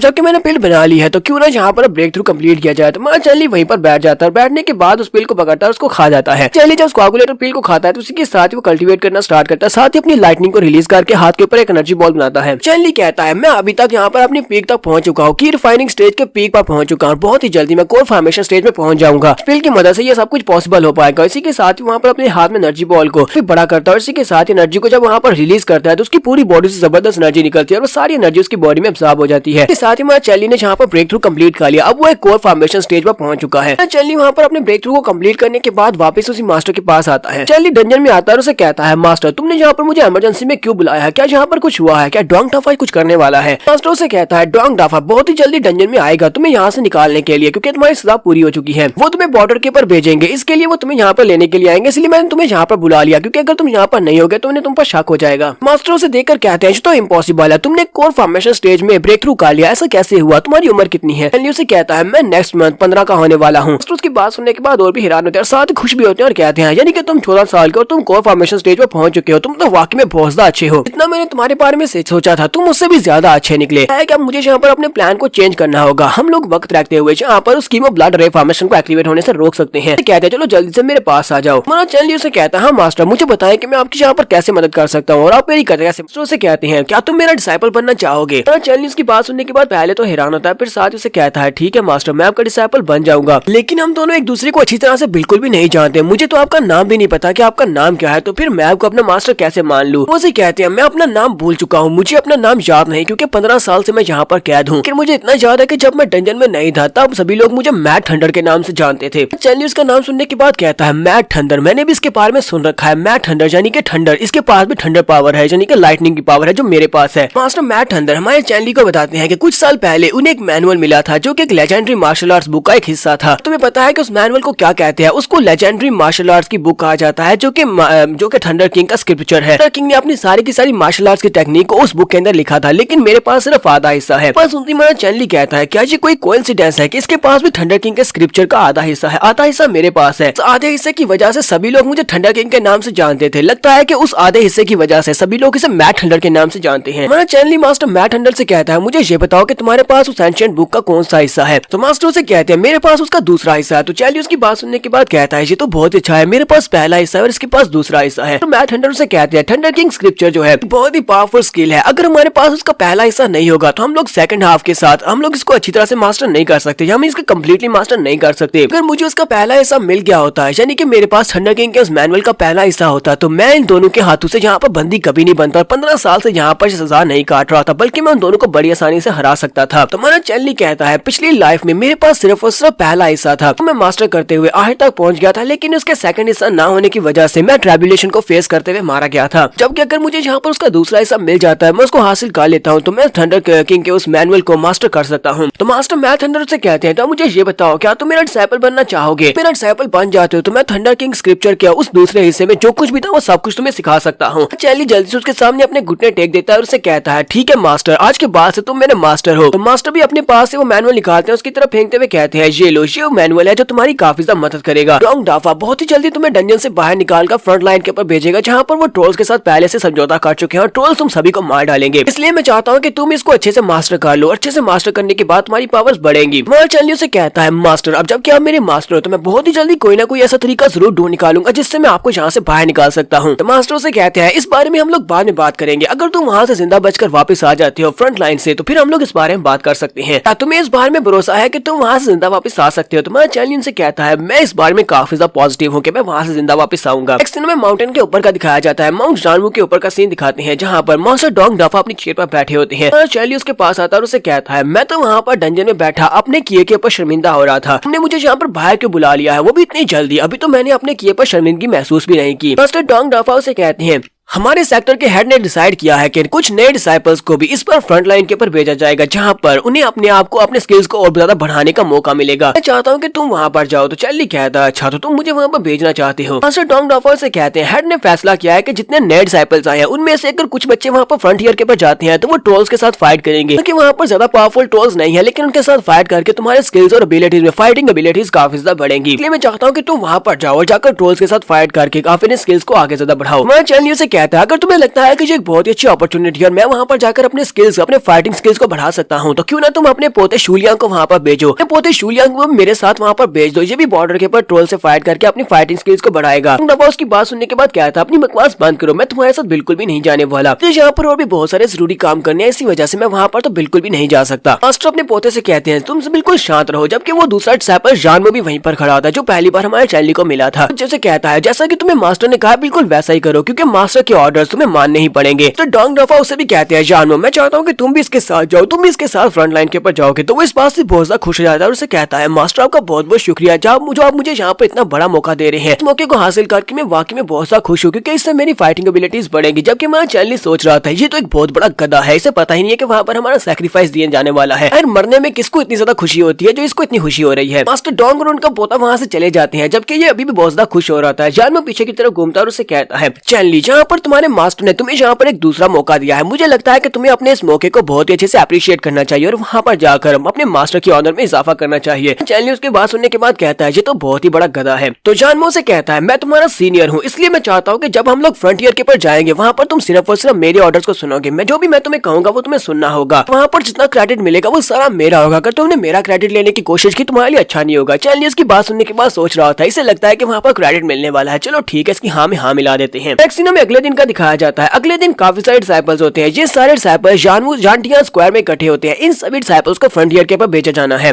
चार्ली और जानमो भी वहाँ पर पहुंच जाते हैं। ये लोग भी टेलीपोर्टेशन रे को यूज करते वहाँ पर पहुंचते हैं। तो जानमो कहता है क्योंकि तुम यहाँ पर स्क्वायर पर बिल्कुल नए हो तो मैं चाहता हूँ कि तुम यहाँ पर मेरे पास ही रहना, हम दोनों अपने मास्टर की तरफ से सिर्फ दो ही लोग हैं। जबकि हमारा चार्ली उसकी बात को इग्नोर करते हुए सीधा उन लड़कियों की तरफ आगे चला जाता है, क्योंकि वहाँ पर कियान वैन खड़ी होती है। वो उसे कहती है चार्ली यहाँ पर आ जाओ। चार्ली वहाँ पर जाता है तो वहाँ पर मिस यू भी खड़ी होती है। कियान वैन उसे कहती है मैं तो कब से तुम्हारा यहाँ पर इंतजार कर रही थी, जबकि लीजू भी उसे कहती है हाँ मैं भी तुम्हारा इंतजार कर रही थी। जबकि बेचारा जानमो वहीं पर खड़ा रह जाता है। वो कहता है लड़कियों लगता है कि तुम लोग इस सेक्टर में बिल्कुल नहीं हो, मैं इस सेक्टर का पुराना डिसाइपल हूँ, मैं तुम्हारा सीनियर हूँ, चलो इस लड़के को छोड़ो और मुझसे आकर बात करो। लेकिन वो भी उसको इग्नोर कर देती है और चार्ली के साथ वहाँ से साइड के ऊपर चली जाती है। तो लीजू हमारे चार्ली से कहती है मेरे साथ आओ, मैं तुम्हें अपने लीडर्स के साथ जो कि हमारे ग्रुप के लीडर होने वाले हैं उनसे तारुफ करवाती हूँ। उनमें से एक तो जाओ कोंग है और दूसरे का नाम मास्टर फैन शीजू है। चार्ली कहता है ये तो बहुत ही अच्छी बात है, इन लोगों से मिलकर अच्छा लगेगा। तो वो आगे जाता है, जाकर सामने देखता है जाओ कोंग वही बंदा है जिसका दूसरा नाम लॉर्ड वुल्फ भी है। तुम्हारा चार्ली कहता है लॉर्ड वुल्फ वहाँ पर खुद से जाने वाला है, क्योंकि ये इस प्लान को श्योर करने वाला है कि ये प्लान अच्छे से हो जाए। मास्टर फैन शीजू आगे बढ़ती है, मैं चार्ली से कहती है चार्ली तो तुम वही लड़की हो जिसने इस बार के एग्जाम में फर्स्ट प्लेस को हासिल किया था, मैंने सुना है कि तुम वाकई में काफी ज्यादा स्पेशल हो, क्या ऐसी बात है? चार्ली से कहता है मैंने सुना है कि हमारे पुराने सेक्टर मास्टर जिसको मैट थंडर कहते थे तुम उसकी आखिरी डिसाइपल हो, तुम्हारे बाद उसका कोई भी डिसाइपल नहीं था। वो उसे कहती है हाँ ये बात सच है। तुम्हारा चार्ली से कहता है तो फिर इस बात का मतलब तो यह है कि उस पुराने मास्टर यानी मैट थंडर की आंखें बिल्कुल भी ठीक नहीं थी जो उसने तुम्हें अपने डिसाइपल के तौर पर चूज कर लिया। ये बात सुनते ही शीजू से कहती है तुम्हारी हिम्मत कैसे हुई यहाँ पर मेरी इंसल्ट करने की और मेरे मास्टर की इंसल्ट करने की? ने कहा कि मेरे मास्टर अपने डिसाइपल को अच्छे से चूज नहीं कर सकते थे। तुम्हारा चार्ली उसकी बात सुनने के बाद से कहता है कि तुमने यहाँ पर ये कहा कि मैंने पहली प्लेस को हासिल किया था, लेकिन मैं काफी ज्यादा एरोगेंट हूँ और अपने मास्टर की बात नहीं सुनता। अगर मैंने यहाँ पर तुम्हारे मास्टर की इंसल्ट कर दी, तुम यहाँ पर मेरे बारे में इस तरह बात कर रही हो कि मैंने तुम्हारे मास्टर की इंसल्ट की है। ये बात सच है कि मैंने पहली प्लेस को हासिल किया था, लेकिन मेरे बारे में बाकी की सारी बातें वो सिर्फ और सिर्फ अफवाहें हैं जो तुमने लोगों से सुनी है। तुम्हारा चार्ली साथियों से कहता है मैंने तुम्हारे बारे में एक और बात सुनी है कि तुम वाकई में बहुत ज्यादा स्ट्रेट फॉरवर्ड स्टूडेंट हो, लेकिन ज्यादा स्ट्रेट फॉरवर्ड होना भी सही नहीं है, तुम इतनी आसानी के साथ बेवकूफ बन सकती हो। वो साथियों से अपनी फेलो डिसाइपल कह रहा होता है। ये बात सुनते ही मास्टर काफी गुस्सा हो जाती है। एक यामन आगे बढ़ती है और उसे कहती है ये क्या तुम इसको अपनी फेलो डिसाइपल क्यों कह रहे हो? तुम्हें पता है ना कि ये मास्टर है, ये कोई फेलो डिसाइपल नहीं है। हमारा चार्ली से अपनी फेलो डिसाइपल इसलिए कह रहा होता है क्योंकि ये दोनों एक ही मास्टर के डिसाइपल्स हैं, इसी वजह से वो उसे मास्टर नहीं कह सकता। तो उसी वक्त जाओ कोंग आगे बढ़ता है और उसे कहता है मास्टर फैन शीजू तुम इन लोगों की बातों पर ध्यान देने की जरूरत नहीं है, ये सारे जूनियर स्टूडेंट्स हैं जो अभी भी यहाँ पर आए और इन्हें नहीं पता कि यहाँ पर मैनर्स क्या होते हैं। कहती है हाँ क्यों नहीं, और उसे देखकर वो शर्मा भी रही होती है जैसे कि वो उसे पसंद करती है और दोनों वहाँ से साइड के ऊपर चले जाते हैं। चार्ली उसकी तरफ देखकर सोच रहा होता है ये लड़की तो वाकई में बहुत ज्यादा अंधी है, इसे पता नहीं है कि ये गलत आदमी के साथ है। यहाँ पर हम लोग अपनी एपिसोड 10 का एंड करेंगे।